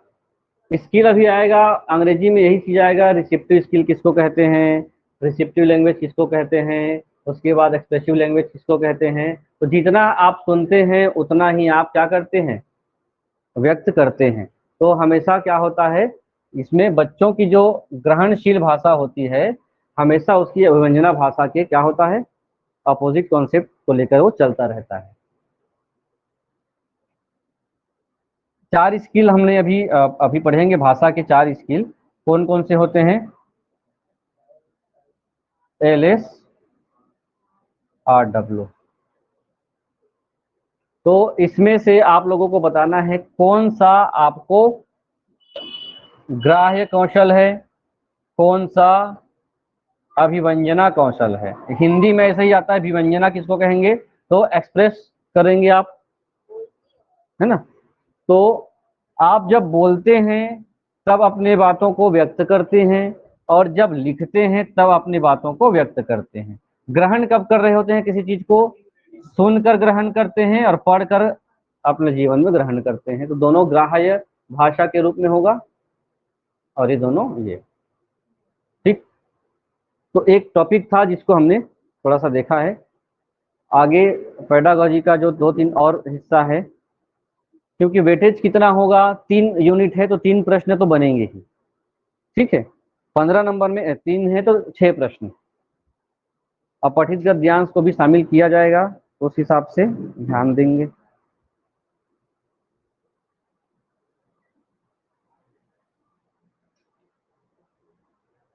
चलिए अब थोड़ा सा कौन से विषय में, साइंस का एक टॉपिक था, उस पर हम बात करते हैं।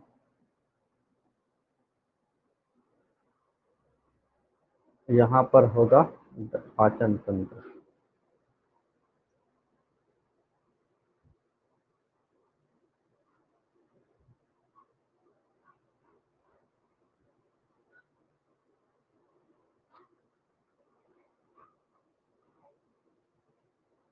पहचान आ रहा है स्क्रीन में,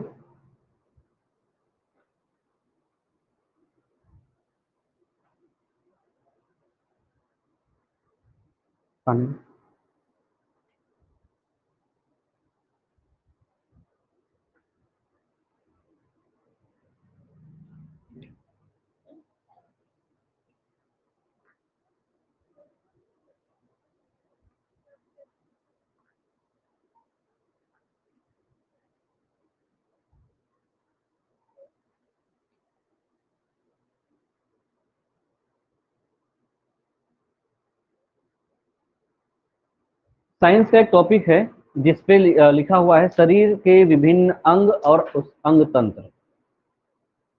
अब 2-4 दिन में ये सिलेबस भी पता चल जाएगा, और इसके बारे में थोड़ा सा आपको जानकारी बहुत, बायो तो लगभग पढ़े ही हैं अपने स्तर पे, ये 10th स्तर का बायो है।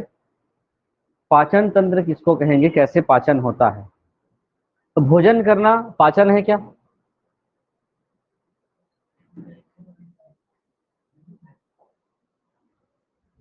एक लाइन लिखा हुआ है पाचन के बारे में, थोड़ा बैठ के बोलता हूं मैं। पाचन तंत्र पढ़ना है, सिस्टम पढ़ना है पूरा। किसी भी भोजन को पचाने के लिए आपको भोजन खाए और पेट में गया और पच गया, ऐसा नहीं होता है ना। आप बिल्कुल, स्कूल का समय ज्यादा दिन तो हुआ नहीं होगा आप लोगों को स्कूल छोड़े, है ना, 10-12 साल ही हो रहा होगा, नहीं है उतना भी नहीं हो रहा होगा, 10 साल तो हो ही गया होगा, तो उस हिसाब से याद आ जाएगा। परसों का याद नहीं है आप लोग को।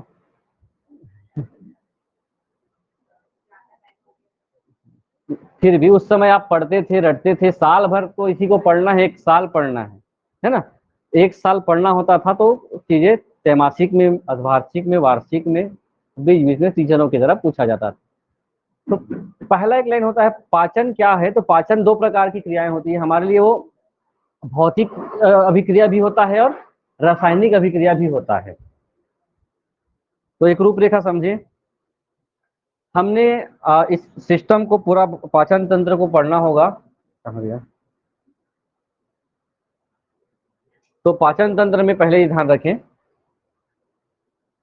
पढ़ना क्या है, डाइजेशन में जो एग्जाम के परिप्रेक्ष्य से आएगा इसको समझना क्या है। आप खाना खाते हो, खाना खाने के बाद आप जब खाना खाते हो तो भोजन का जो है एकाएक आप उसको कंज्यूम नहीं करते हो, खत्म नहीं करते हो, ये इतने सारे प्रोसेस से होकर गुजरता है और उसी प्रोसेस में शरीर के पाचन अंग हैं, आगे हम जब बात करेंगे सभी पाचन अंगों को क्या करता है, काम देता है। सभी शरीर के पाचन अंग क्या करेंगे, उस पर काम करते हैं। फाइनली एक कहना चाहिए पोषक तत्व निर्माण करेगा और वो पोषक तत्व शरीर के अंतिम जो होगा सेल में जाता है ना, शरीर के सेल में जाएगा और सेल का ही तो पोषण करना है। तो वो आपको कैसे कैसे एक एक चीजों को काम करता है शरीर का अंग, उसको ध्यान देंगे। पहला बात यह है कि जो डाइजेशन होगा, पाचन होगा, वो किस प्रकार की अभिक्रिया है, तो दोनों लिखेंगे, भौतिक अभिक्रिया भी है और रासायनिक अभिक्रिया भी है। अभिक्रिया से थोड़ा सा अभी आया दिमाग में कि अभिक्रिया किसको कहते हैं, भौतिक अभिक्रिया किसको कहते हैं।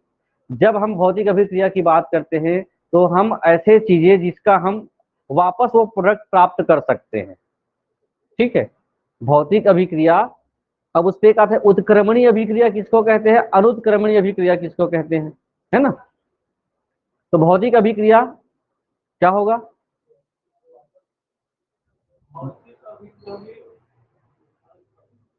हाँ उत्क्रमणीय, हाँ रासायनिक में एक बार कोई हम कंज्यूम हो गया तो वो खत्म। भौतिक जैसे पानी का बर्फ बनना और बर्फ से फिर पानी बन जाना, ये भौतिक अभिक्रिया का उदाहरण है, ठीक है।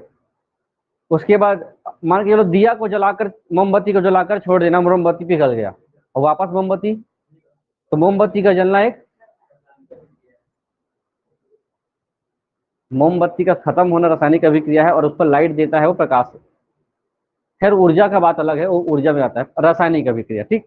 दोनों अभिक्रिया को देखेंगे तो पाचन में दोनों अभिक्रियाएं काम करती हैं, भौतिक अभिक्रिया भी काम करेगी और रासायनिक अभिक्रिया। और इसके लिए एक व्यवस्थित आपके पास सिस्टम है, कौन सा, डाइजेस्टिव सिस्टम। तो एक डेफिनेशन होता है, परिभाषा है पाचन किसको कहते हैं। हम भोजन के रूप में क्या लेते हैं, जितने सारे भोज्य पदार्थ लेते हैं वो जटिल अवस्था में रहती है, अर्थात वो बहुत सारी चीजों से बना हुआ होता है जटिल अवस्था में। जब उसको हम भोजन के रूप में ग्रहण करते हैं तो उसके जितने भी बड़े अणु हैं, अणुओं के रूप में वो हमारे भोजन शरीर में जाता है। अब वो जो अणु है वो कौन सी अभिक्रिया में शामिल होगा, रासायनिक अभिक्रिया। जैसे ही भोजन किए उसके बाद हमारे शरीर के अंदर जो अंग तंत्र हैं उसमें बहुत सारे एंजाइम्स हैं, ठीक है। वो क्या करता है, हमारे इस जटिल और बड़े अणुओं को क्या करता है, छोटे छोटे सरल अणुओं में तोड़ता है। उसके बाद कुछ ऐसे पदार्थ होते हैं जो अघुलनशील होते हैं, भोजन लिए हैं तो उसको किस में बदलता है, घुलनशील पदार्थ में बदलता है। और जब पूर्ण रूप से कार्य हो जाता है तो उस परिवर्तन को हम बोलते हैं पाचन हो गया है। फाइनली जो भी चीज लेते हैं वो कहना चाहिए जूस के रूप में, रस के रूप में प्राप्त होता है। वही रस शरीर के विभिन्न अंगों के अंग तंत्र में, टिश्यू से, ऊतकों में, ऊतकों से कोशिकाओं में पहुंचता है। तो पाचन में कौन कौन से अंग काम करते हैं ये ध्यान दीजिए। तो पाचन की प्रक्रिया ये होती है, सबसे पहले हम क्या करते हैं, भोजन को, खाना खाते हैं तो सबसे पहले भोजन को क्या करते हैं, चबाते हैं। तो भोजन चबाने के लिए हमारे यहाँ दांत है। उसके बाद निगला जाता है, पचाया जाता है और अवशोषित पदार्थ या अधपचे पदार्थ या पचे भोज्य पदार्थों को, शरीर से विषाक्त पदार्थों को बाहर किया जाता है।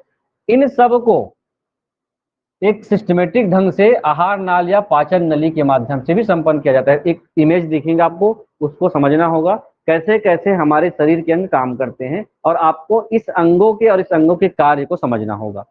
थोड़ा सा इतना ही बड़ा दिख पा रहा है ये।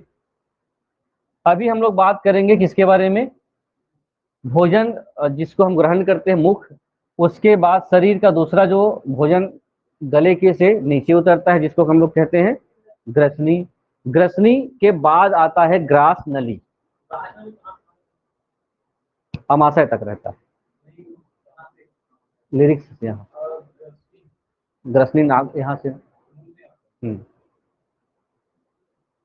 उसके बाद है अमाशय, अमाशय के बाद है छोटी आंत, बड़ी आंत, फिर रेक्टम। सबके अपने अपने फंक्शन हैं, अर्थात प्रकार्य है, कार्य है। उन कार्य को देखिए, जो काम का चीज होगा उसको आप लिखते जाएंगे। एक इमेज है तो आपको दो चीजें पढ़ना है। पहला क्या हो गया, नहीं, उस शरीर का जो पाचन के लिए जो हमको उपयोग करने हैं वो, और दूसरा पढ़ना पड़ेगा ग्रंथि, ग्लैंड। और ग्रंथि के बारे में आपको ज्यादा फोकस करना है क्योंकि क्वेश्चंस ग्रंथि के बारे से पूछा जा सकता है। 3 प्रकार की ग्रंथियां मुख्य रूप से पाई जाती हैं और बहुत सारे अंग हैं जिसको आपको काम पढ़ना होगा। कैसे भोजन कैसे कैसे जाता है उसको थोड़ा सा समझने का प्रयास कीजिए। इमेज दिख रहा होगा, सबका पहले नाम जान लेते हैं उसके बाद समझेंगे। एक किसी व्यक्ति का एक इमेज है, भोजन यहाँ से दिख रहा होगा मुख, भोजन कहाँ से प्रवेश करता है, मुख से। मुख के बाद आपका जिह्वा के ऊपर का हिस्सा जिसको आप क्या बोलते हो, तालु बोलते हैं। यहाँ का हिस्सा जहाँ भोजन रुकता है, रखा जाता है, जिसको अधोजंभ और अधोजिह्वा ग्रंथि बोलते हैं। उसके बाद यहाँ पे जीभ भी है, जीभ का उपयोग ग्रंथियों के मामले में किया जाता है। लार ग्रंथि में जीभ का जो विशेष भूमिका माना जाता है। उसके बाद यहाँ पे कान कर्ण पूर्ण ग्रंथि है। जो ग्रसनी बोल रहे थे यहाँ से शुरू होता है, यहाँ से ग्रसनी के साथ जुड़ा हुआ ग्रास नली ग्रसिका, जो कहाँ आकर जुड़ता है, अमाशय। ठीक है, अमाशय स्टमक जिसको कहा जाता है, ये शरीर का बहुत महत्वपूर्ण अंग ये भी है। लीवर, यकृत लीवर को कहा जाता है। इंग्लिश में भी ध्यान रखेंगे आप लोगों को, लीवर किसको कहते हैं, यकृत। ठीक है, किडनी किसको कहते हैं, वृक्क को। ठीक है, हिंदी का नाम, अंग्रेजी का नाम। उसके बाद पित्ताशय, यहाँ पर पित्ताशय और लीवर का जो संबंध है एक दूसरे से कनेक्ट होते हैं। अमाशय, पित्ताशय, यकृत और वृक्क तो शरीर के इस हिस्से में होता है। तो ग्रहणी जो है यहाँ से आते हुए अमाशय से लेकर के यहाँ आकर जुड़ता है। उसके बाद यहीं पर एक आपको और मिलेगा, ये संरचना दिख रहा होगा उंगली के जैसे, जिसको कहा जाता है आग्नाशय, पेनक्रियास जिसको कहा जाता है, क्या, पेनक्रियास कहा जाता है। उसके बाद छोटी आंत और बड़ी आंत, ये पूरा सेटअप है। उसके बाद इसके भी प्रकार है ना, शुरुआत में कहा भोजन कैसे जाता है, कैसे कब वो विषाक्त पदार्थ बना करके रेक्टम से बाहर निकालता है। तो भोजन जो अन्य पदार्थ है, विषाक्त पदार्थ है, शरीर से मलाशय के द्वारा बाहर हो जाता है। तब यहाँ से ये केवल क्या है, शरीर के अंगों के स्थान है जिसको आप लोगों को समझना होगा। एक मानव शरीर में कौन कौन से अंग कहाँ कहाँ पर है। लेकिन अगर बात करी जाए कि भोजन कैसे काम करेगा, ठीक, यहाँ देखिए सभी अंग, जितने अंगों के नाम हमने अभी लिया है, सभी अंग को हम लोग मिला करके एक पूरा का पूरा आहार नाल बोला जाता है। ठीक, आहार लिए और शरीर से विषाक्त पदार्थ मल द्वार से बाहर हुआ है, वहां से लेकर से पूरा का पूरा क्या कहलाएगा, आहार नाल, पूरा जुड़ा हुआ है। ठीक है, अब पूरा आहार नाल की लंबाई अगर पूछा जाए तो कितना होगा, ये 8 से 10 मीटर का होता है। इसे कौन सा दूसरा नाम से जाना जाता है, फिर पोषण नाल भी कहा जाएगा, आहार नाल या फिर पोषण नाल। ठीक, यहाँ तक ज्यादा परेशानी नहीं होती है। कुछ ऐसे एंजाइम्स के नाम आपको याद करने पड़ेंगे जिससे आपको परेशानी होगी। तो देखिए आहार नाल क्या होगा, आहार नाल का मतलब क्या हो गया, हम मुख से लेकर के शरीर की विषाक्त पदार्थ बाहर करने के स्थान तक के पूरे नाल को या पूरे अंग को आहार नाल बोल रहे हैं। आहार को सरलीकृत करके पचाता है हमारा ये विशेष अंग। जो पच जाता है उस आहार का शरीर क्या करता है, अवशोषण करता है। कुछ जितने भी चीज आप खाते हैं उसमें कोई ना कोई, किसी में प्रोटीन है, किसी में विटामिन है, किसी में खनिज लवण है, सबको क्या करता है वो शरीर के ऑब्जर्व करेगा, तब तो शरीर को अंग लगेगा। बोला जाता है ना, अंग नहीं लगा थे, इतना खा था सब हो है ना। अंग नहीं लगना मतलब आपका शरीर अवशोषण ही नहीं कर पा रहा है, अर्थात पाचन खराब है। वो टीवी में कभी कभी आता है, विज्ञापन आता है मोटे कैसे हो, तो आपका शरीर जितना भी खाते हो नहीं लगता है, तो आप खाना पीना से नहीं, हाँ हाँ वही सन्यासी आए, तो आपको क्या बोला जाता है, आपका पाचन तंत्र दुरुस्त नहीं है, तो क्या होगा, पचित जो आहार है उसका अवशोषण नहीं होता है, तो आप स्वस्थ नहीं रह सकते।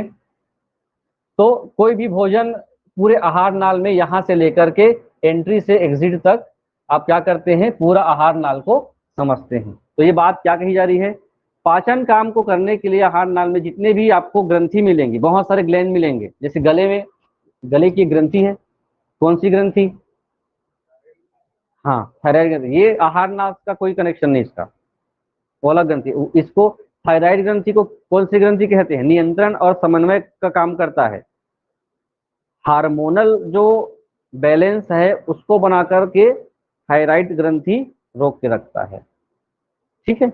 तो आहार नाल से थायराइड ग्रंथि का कोई कनेक्शन नहीं है। उसको हम लोग किस रूप में देते हैं, हार्मोन्स जब पढ़ते हैं उसमें पढ़ा जाता है थायराइड को।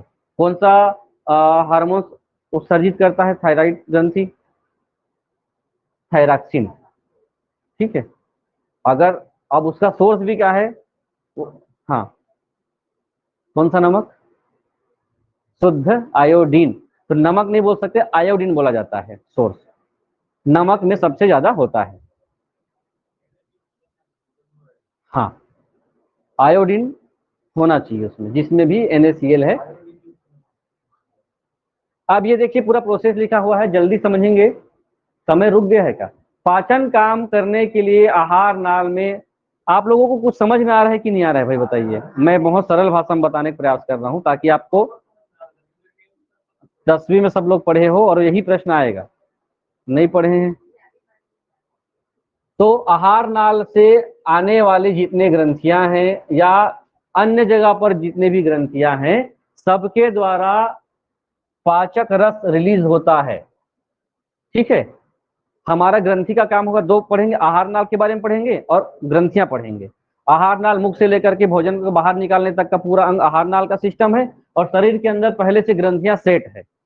तो ग्रंथियां हमेशा भोजन को तोड़ने में या उसको छोटा करने में, सरल बनाने में या घुंडलसीन बनाने में क्या रिलीज करता है, पाचक रस, ठीक है। जैसे अपने पित्ताशय, पित्ताशय जो होता है वो पित्त रस रिलीज करता है ना।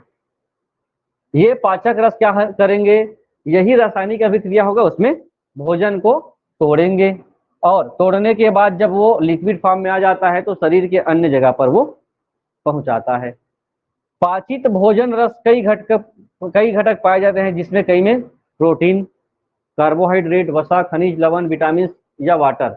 इनको क्या किया जाएगा, आहार नाल के माध्यम से विभिन्न घटक विशेष, जिन कोशिकाओं को जिसकी आवश्यकता होगी वो कोशिका उसको ऑब्जर्व करेगी, ऑब्जर्व करेगी। अब हमको चाहिए इसमें कार्बोहाइड्रेट, कार्बोहाइड्रेट चाहिए, तो माइटोकॉन्ड्रिया क्या करता है, बहुत सारी चीजों को क्या करता है, वो कोशिका के अंदर माइटोकॉन्ड्रिया है, वो एनर्जी के रूप में संचित करता है।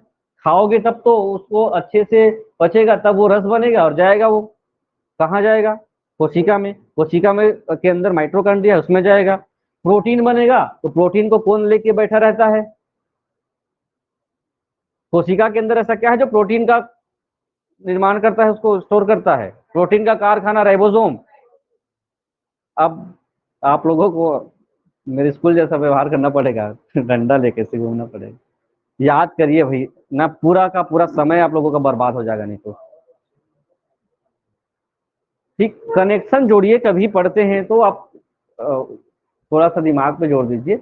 मुख से ग्रसनी भोजन अपनी लंबी यात्रा में बहुत सारे ऐसे पेशी, अभी हम पाचन तंत्र पढ़ रहे हैं, फिर श्वसन तंत्र पढ़ेंगे, शरीर के विभिन्न अंग बोल दिया है, मतलब सभी अंग को पढ़ना पड़ेगा आपको। तो विभिन्न स्तर पर हर भोजन को या पचित भोजन को या रस को हम क्या करते हैं, कंट्रोल करते हैं, जिसको जैसा जैसा जगह चाहिए वैसा वैसा जगह भेज देते हैं। तो पाचन कार्य में अब क्या क्या चीजें आपको पढ़ना होगा जिसके बारे में आपको ध्यान रखना है। तो पहला है माउथ। भोजन को मुख के द्वारा, आहार नाल का सबसे फर्स्ट पार्ट है। आहार नाल मुख से लेकर के शरीर के विषाक्त पदार्थ बाहर निकालने तक, मलाशय तक का पूरा एक नाल है। इसमें पहला अंग है क्या? मुख। अग्रभाग होता है।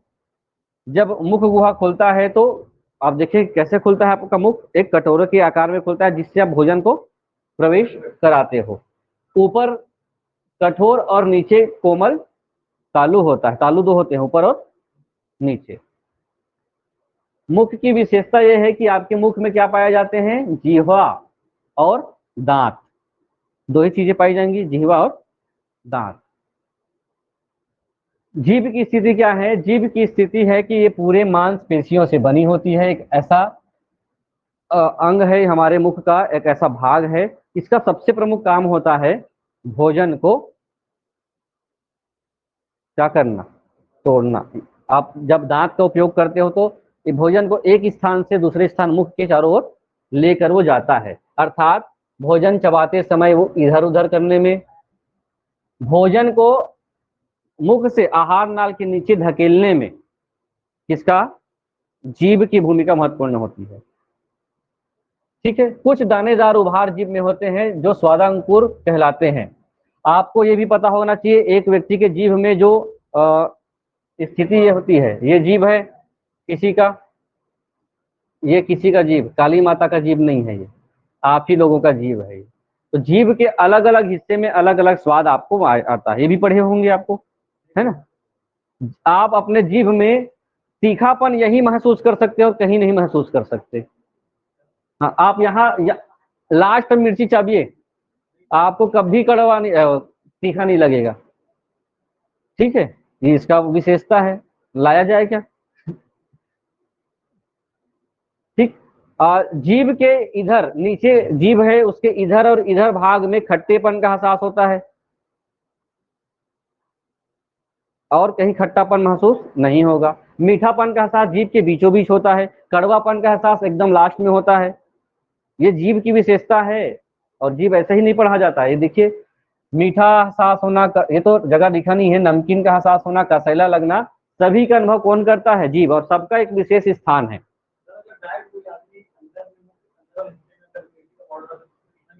ना, मिर्ची का असर होगा और शरीर का हो सकता है गले में आपको जलन आपको महसूस हो। मिर्ची में कौन सा केमिकल पाया जाता है?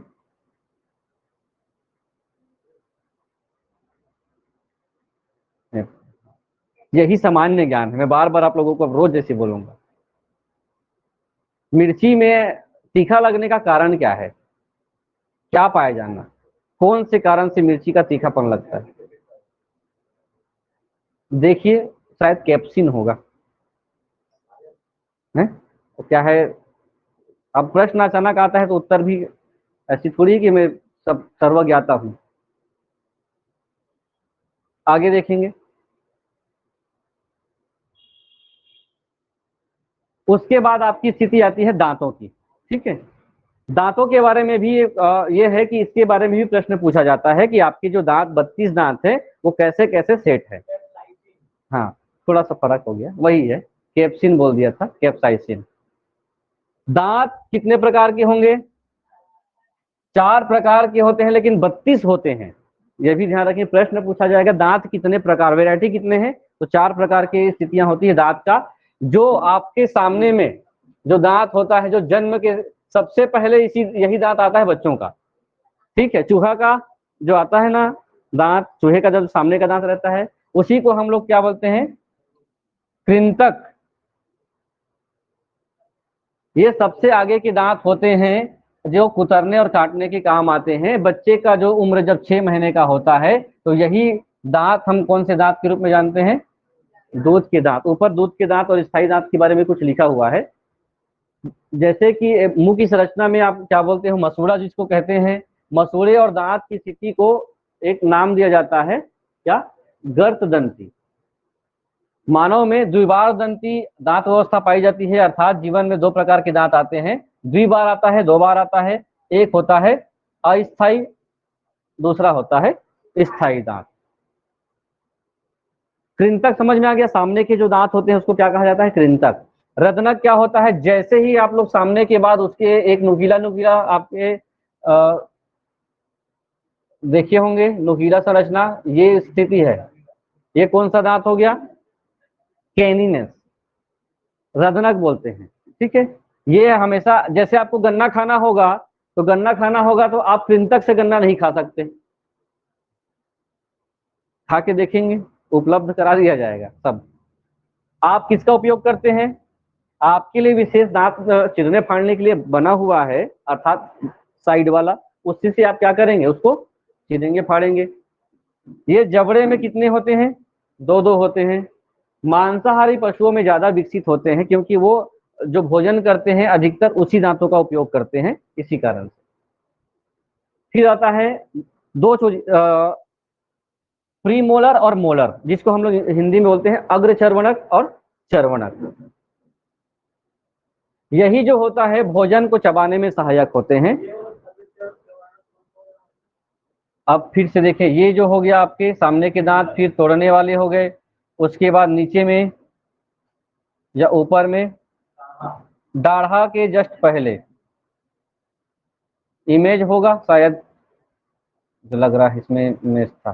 तो ये जो दांत है वो क्या काम करेंगे, भोजन को चबाने का। 10 से 11 साल की उम्र में ये पूर्ण विकसित होता है, ये है। और अगला है चर्वणक, ये भी चबाने में सहायक होता है और ये 6 पाए जाते हैं। आप लोगों को दिख रहा होगा अब, कृंतक, रत्नक, अग्रचर्वणक और चर्वणक, ये दांत ऐसा बराबर रिपीट होता है, ऐसा बराबर रिपीट होता है। ठीक है, 8 इधर 8 इधर, नीचे में 8 इधर 8 इधर, तो कितने दांत हो गए पूर्ण विकसित, 32 हो गए।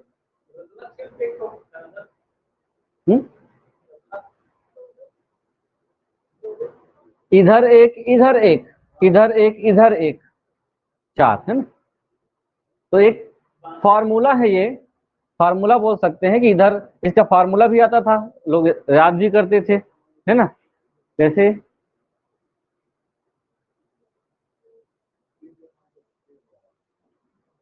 आपको सबसे ज्यादा पूछा जाता है रत्नक का काम, रत्नक किस काम, चीरने फाड़ने वाला। ठीक है, भोजन को चबाने का काम, क्योंकि दोनों काम करते हैं, चर्वणक भी काम करता है और अग्रचर्वणक भी काम करता है। सबसे ज्यादा खराब होता है तो यही दोनों होते हैं। शुरुआत सबसे ज्यादा किसी लोगों का दांत जब खराब होता है तो क्योंकि इसमें पूरा कार्य यही से होता है, और यहाँ पर अगर भोजन चबा रहे हो और दांत की अच्छी से सफाई नहीं हो पाई तो भोजन यहाँ पर रह जाता है और धीरे धीरे दांत को ही खराब करना शुरू कर देता है। ये है दांत, एक सिंगल दांत है ना, दांतों में पूरा जड़ होता है। और ये पूछ दिया जाए तो ध्यान रखेंगे कैसे कैसे होता है, सीमेंट भी होता है, ठीक है, आपके दांत में। ये हड्डी ही है ना। और हड्डी है मतलब दांत का जो निर्माण होता है कैल्शियम से होता है, ये भी ध्यान रखेंगे। इसलिए कैल्शियम की मात्रा आप ज्यादा ले रहे हैं तो आपकी दांत है तो हड्डी मजबूत रहेगी। दूसरा देखते हैं ग्रसनी, इमेज दिखा था आप लोगों को, जैसे मुख मुख का द्वार था उसके बाद एक लाइन आपको क्या मिलेगा, ग्रसनी का मिलता है। ग्रसनी की विशेषता ये होगी कि जैसे हम भोजन को क्या किए, मुख से जीभ के माध्यम से नीचे ढकेले तो काम किसका आ गया, ग्रसनी। तो थोड़ी सी नली होगी जो ग्रास नली से जुड़ी होगी, तो यहां से यहां तक भोजन को लाने का काम करता है। तो यहाँ पे एक चीज लिखा हुआ है, इसको देखेंगे, ग्रसनी से होकर ही भोजन आहार नलिका या ग्रास नाल या ग्रास नली में जाता है और वायु श्वास नली में जाता है। ग्रसनी एक ऐसा विशेष आपके शरीर का अंग है पाचन तंत्र में, अगर ग्रसनी सही सलामत रहा, कभी कभी आप लोग भोजन करते करते क्या हो जाते हैं, फंस जाता है भोजन, तो यहीं से आप ग्रसनी से ही आपके आहार नली जुड़ी हुई है, ग्रसनी से ही श्वास नली जुड़ी हुई है। तो भोजन के दाने नाक के सहारे बाहर भी आ जाते हैं, कई बार भोजन ऊपर चढ़ जाता है, पानी पीते तो कभी कभी, है ना, ऊपर चढ़ जाता है। रीजन यही है कि आपका जो श्वास नली है, ये नाक का श्वास नली और ये आहार का नली, इसी को कनेक्ट किया है। कभी कभी भोजन नीचे ना आकर के, यही होता है। तो ग्रसनी एक ऐसा जोड़ है जो श्वास नली और ग्रास नली दोनों को क्या किया हुआ है, जोड़कर रखा हुआ है। तो काम क्या होगा, ग्रसनी को ऐसा सेट किया जाता है भगवान के द्वारा, ठीक है, कि बहुत रेयर ऐसी स्थिति बनती है कि आपका भोजन जो है आहार नाल से बाहर चला जाए, ठीक है। किसी भी सूरत में बहुत ऐसी अवस्था जैसे श्वास नाल और वायु को भोजन नाल में प्रवेश ना हो सके, इसीलिए बिल्कुल अच्छे से आहार में। कभी कभी बहुत लोगों का जो है ग्रास नली सिकुड़ता जाता है, खास करके कब लोगों के नाक कब बसते हैं, ग्रास नली का सिकुड़न, जो थायराइड, जिनका थायराइड से पीड़ित होते हैं, उनका 100% कुछ समय बाद जो श्वास लेना होगा उस पर दिक्कत आना शुरू हो जाता है ना, स्वेलिंग की वजह से। तो उनका जो है जब सोते हैं तो सांस लेने में परेशानी, तो वहां पर श्वास को आदान प्रदान करने के लिए आपको परेशानी होगी, तो धीरे से आप क्या करेंगे, जोड़ देंगे अपने शरीर को, ग्रास नली को, तो वो आवाज करता है। खास करके जिनका वजन बहुत ज्यादा है उन लोग को कभी सोते देखे होंगे तो उनका नाक बजेगा ही, ये कोई बीमारी नहीं है, यही सब रीजन की वजह से।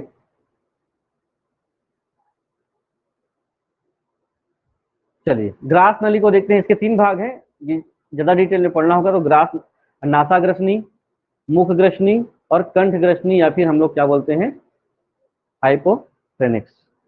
ग्रास नली का कॉन्सेप्ट ये हो गया कि ग्रास नली यहाँ से शुरू होगा, उसके बाद पूरा नीचे की तरफ ये उतरता है, और कहाँ जाकर मिलता है, ये आमाशय तक जाकर के वो जुड़ा हुआ है, ठीक। तो भोजन इसी के माध्यम से उतरता है। 25 मीटर लंबी हमारे शरीर में ग्रास नली है और ये स्टमक में जाकर के ऐसे जुड़ा हुआ है। काम क्या है इसका, काम है जैसे ही आपने भोजन मुख में डाला है, उसका जीभ के माध्यम से, ग्रसनी के माध्यम से वो ग्रास नली में आया, और ग्रास नली का काम है कि इसको मुख गुहा से कहाँ तक पहुंचाना, स्टमक या फिर आमाशय तक पहुंचाया जाता है। अभी आप लोगों ने जीभ पढ़ा है, जीभ में बहुत सारे ऐसी ग्रंथियां, जीभ में बहुत सारे ऐसी ग्रंथियां हैं जिसमें किसका, लार का श्रावण होता है, और उसमें आपको क्या पढ़ना होगा, कौन कौन से ऐसे इंजाइम हैं, इंजाइम रिलीज होता है जिससे भोजन का पाचन सहायता करता है, इंजाइम भी आप लोगों को इसी में पढ़ना होगा। ग्रास नली से भोजन धीरे धीरे उतरता हुआ नीचे आता है, और इस नली में, अभी जो नली बनाया गया है, इस नली में क्या होता है,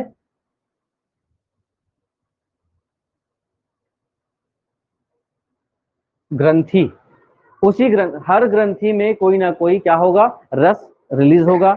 और रस क्या करता है, अगर आपके ग्रंथि में कौन सी ग्रंथि है, ये ग्रास नली, ग्रास नली पूरा सूखा रहे, है ना, पूरा सूखा रहे तो भोजन को नीचे आने में बहुत परेशानी हो सकती है। इसी कारण से वो किसका श्रावण करता है, भोजन को लसदार बनाने के लिए ग्रंथियों से इंजाइम, किसका श्रावण करता है, इंजाइम होते हैं जो भोजन को नीचे लाने में मदद करता है। ठीक है, बातें समझ में आ रही होगी, तो थोड़ा सा आगे देखते हैं।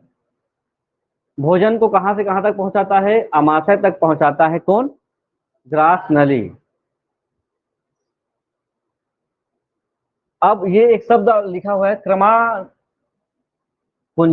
क्रमानुकंचन, ये क्या होता है, ये यहाँ पर एक पट होता है, दरवाजा होता है मान के चलो, जो भोजन जाता है तो ये खुलता है। साइफन बांध का कॉन्सेप्ट समझते हैं ना, पानी जाता है तो वो गेट खुल जाता है, वैसी भोजन जाता है तो ये ऐसा, भोजन गया तो ये नीचे आ गया, भोजन नीचे चला गया तो ये बंद। तो यही उस सेंटेंस को कहा जा रहा है, जिसके माध्यम से भोजन आमाशय तक पहुंचता है। ग्रास नली के शीर्ष पर, अर्थात सबसे ऊपर पर उत्को में एक क्या होता है, पल्ला होता है, फ्लैप जिसको बोलते हैं। ये पल्ला ढक्कन या एक क्या है, एपिग्लैटिस कहलाता है। यही एपिग्लैटिस क्या करता है, क्रमानुकंचन, भोजन आता गया खुलता है, भोजन चला गया बंद हो जाता है, ये बंद चालू की स्थिति आती है। तो भोजन जैसे ही आपने नीचे की ओर ढकेला, वो जो फ्लैप है वो क्या हो जाएगा, क्लोज हो जाएगा, और भोजन को श्वास नली में प्रवेश करने से वो रोक देता है, ऊपर नहीं चढ़ पाएगा। अब आते हैं किसके बारे में, आहार नाल से ग्रसनी के आगे का भाग, जो इमेज कैसे बना हुआ था, किस आकार का है, जे आकार का, ऐसे, ठीक है, ये जे हो गया। जे आकार की एक संरचना है जो उदर गुहा, एब्डोमिनल कैविटी के बाएं हिस्से के तथा मध्य पर, ये हिंदी के नाम है, इनको अलग अलग नाम से जाना जाता है, उसके नीचे स्थित होता है। कहना है कि ये जो पूरे पेट की संरचना है जो इस तरफ, ये आपको मिलेगा। लचीला अंग है, कितना लीटर तक भोजन ये कर सकता है धारण अपने अंदर, एक थैली है मान के चलो, जो भोजन किस रूप में आ गया है, अब लिक्विड फॉर्म में आ गया है मान के चलो, बहुत सारे उस पर तरल पदार्थ मिल चुके हैं, तो 1 से 3 लीटर तक का ये आहार अपने आप को स्टोर करके रख सकता है।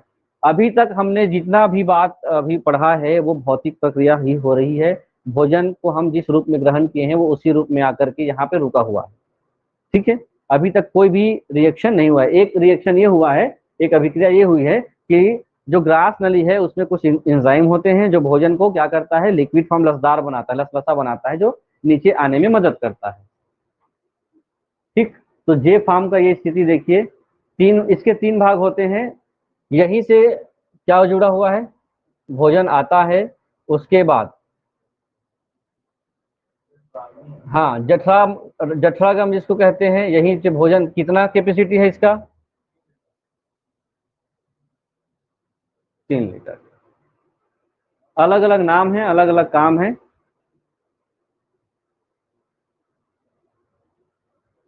पहला जो है ये वाला हिस्सा क्या कहलाएगा, जठरागम। ये क्या होगा, सबसे बड़ा भाग होता है, यहीं से भोजन क्या करेगा, अरे प्रवेश करता है और यहीं पे पहुंचता है जठरागम में। जठर निर्गमी भाग, ये अमाशय का क्या होगा, राइट साइड का हिस्सा होता है, ठीक है, दाहिना छोटा भाग है जहां अमाशय किससे जुड़ता है, छोटी आंत से। अमाशय का कनेक्शन छोटी आंत से है। भोजन का पाचन अभी तक नहीं हुआ, भोजन का मूल पाचन छोटी आंत में ही होता है ना, अभी तक भोजन पचा नहीं है, यहाँ रखा हुआ है। उसके बाद है बीज की संरचना, जिसका काम है भोजन को स्टोर करके रखता है, तो देखरेख कर सकता है, या फिर मान के चलो दोनों को जोड़ने का ये काम करता है।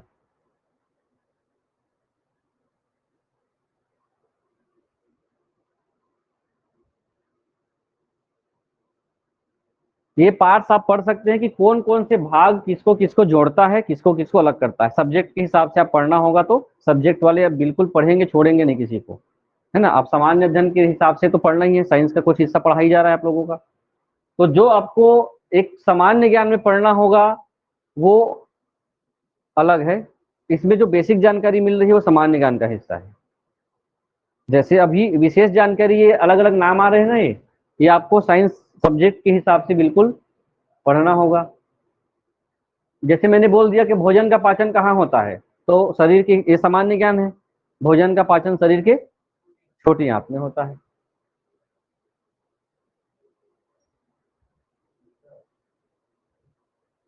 क्या लिखा है, छोटी आंत जो है पाचन तंत्र का महत्वपूर्ण भाग है। अमाशय से लेकर, जो अमाशय का कौन सा भाग था, जठरगर्भनी भाग, निर्गमी भाग, वहां से शुरू होकर के वो बड़ी आंत से, देखिए फिर से वही कॉन्सेप्ट है, आहार नाल से आया, ग्रसनी ग्रास नली से, अमाशय से जुड़ा, अमाशय के बाद यहाँ हो गया, ये छोटी आंत में गया है, छोटी आंत से ये क्या हो जाएगा, बड़ी आंत। इसी कारण से पूरा आहार नाल कहलाला है ना।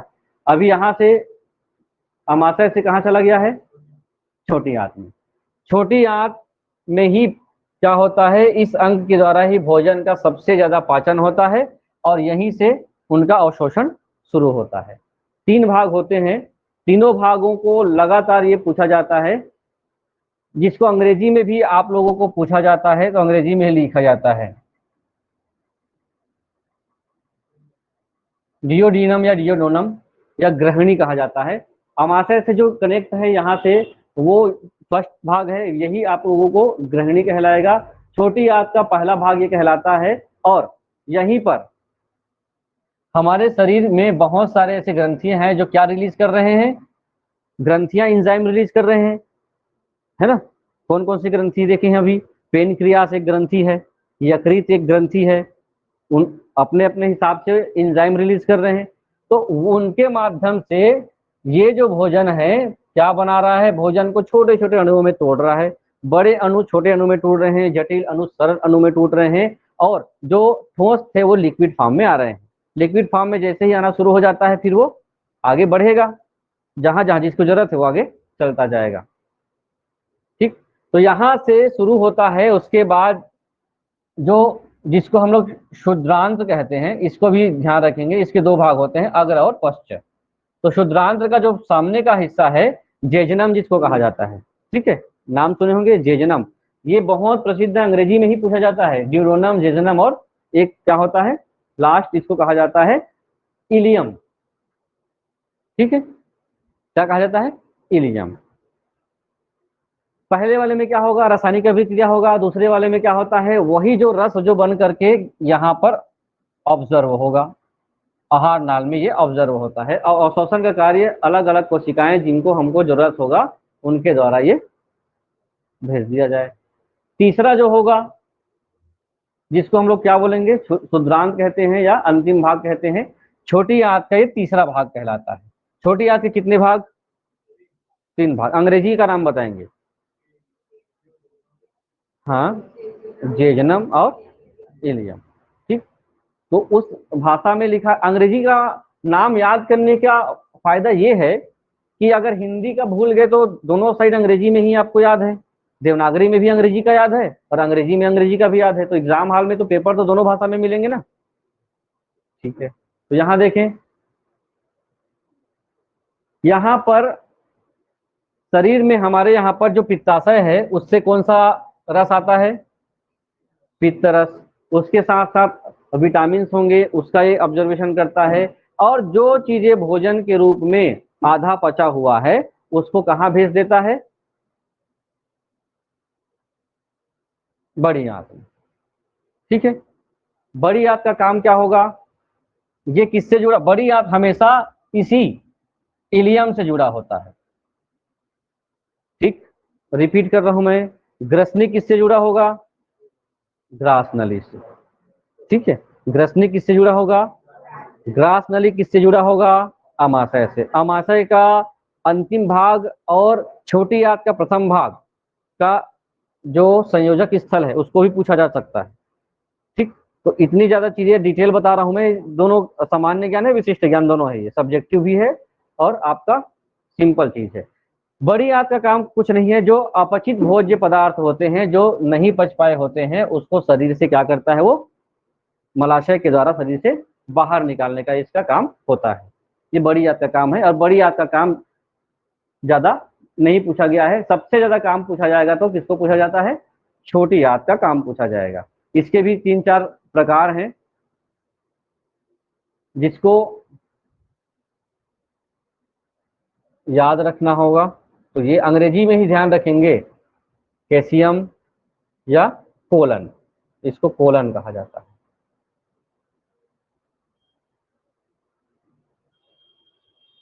अंतिम स्थिति ये होती है कि शरीर से जो रेक्टम जिसको कहते हैं, caecum colon rectum, caecum colon rectum, तो रेक्टम अंतिम स्थिति होती है जहां से भोज्य पदार्थ, अपचित भोज्य पदार्थ शरीर से एग्जिट हो जाता है। ये पूरा प्रोसेस जो हमने अभी देखा वो एक नाल के हिसाब से चला जिसको हम लोग क्या बोलते हैं, आहार नाल। अभी भोजन पचता कैसे है ये बचा है, भोजन का डाइजेशन बचा है। अब ग्रंथि को पढ़ना होगा तो इसको देखते हैं फिर अगले क्लास में। पाचन ग्रंथियां बहुत सारे हैं, क्योंकि जैसे आप लोग पढ़ेंगे अग्नाशय, अग्नाशय पढ़ते हैं, पेनक्रियास, पेनक्रियास से क्या रिलीज होता है, एक सामान्य ज्ञान है, शरीर के अंदर पेनक्रियास होता है, पेनक्रियास से इंसुलिन रिलीज होता है। इंसुलिन और इंसुलिन जब तक रिलीज हो रहा है तब तक आप स्वस्थ हो, आपको शुगर की समस्या नहीं है। जिस दिन इंसुलिन बनना बंद हो गया तो आपके शरीर में ग्लूकोज की मात्रा बढ़ती जाएगी। तो ये सामान्य ज्ञान है कि आपको इंसुलिन कहाँ से स्रावित होता है ना, पेनक्रियास। ये बहुत ज्यादा पूछा जाता है इसको। लीवर, लीवर से क्या रिलीज होता है? वो पित्ताशय से।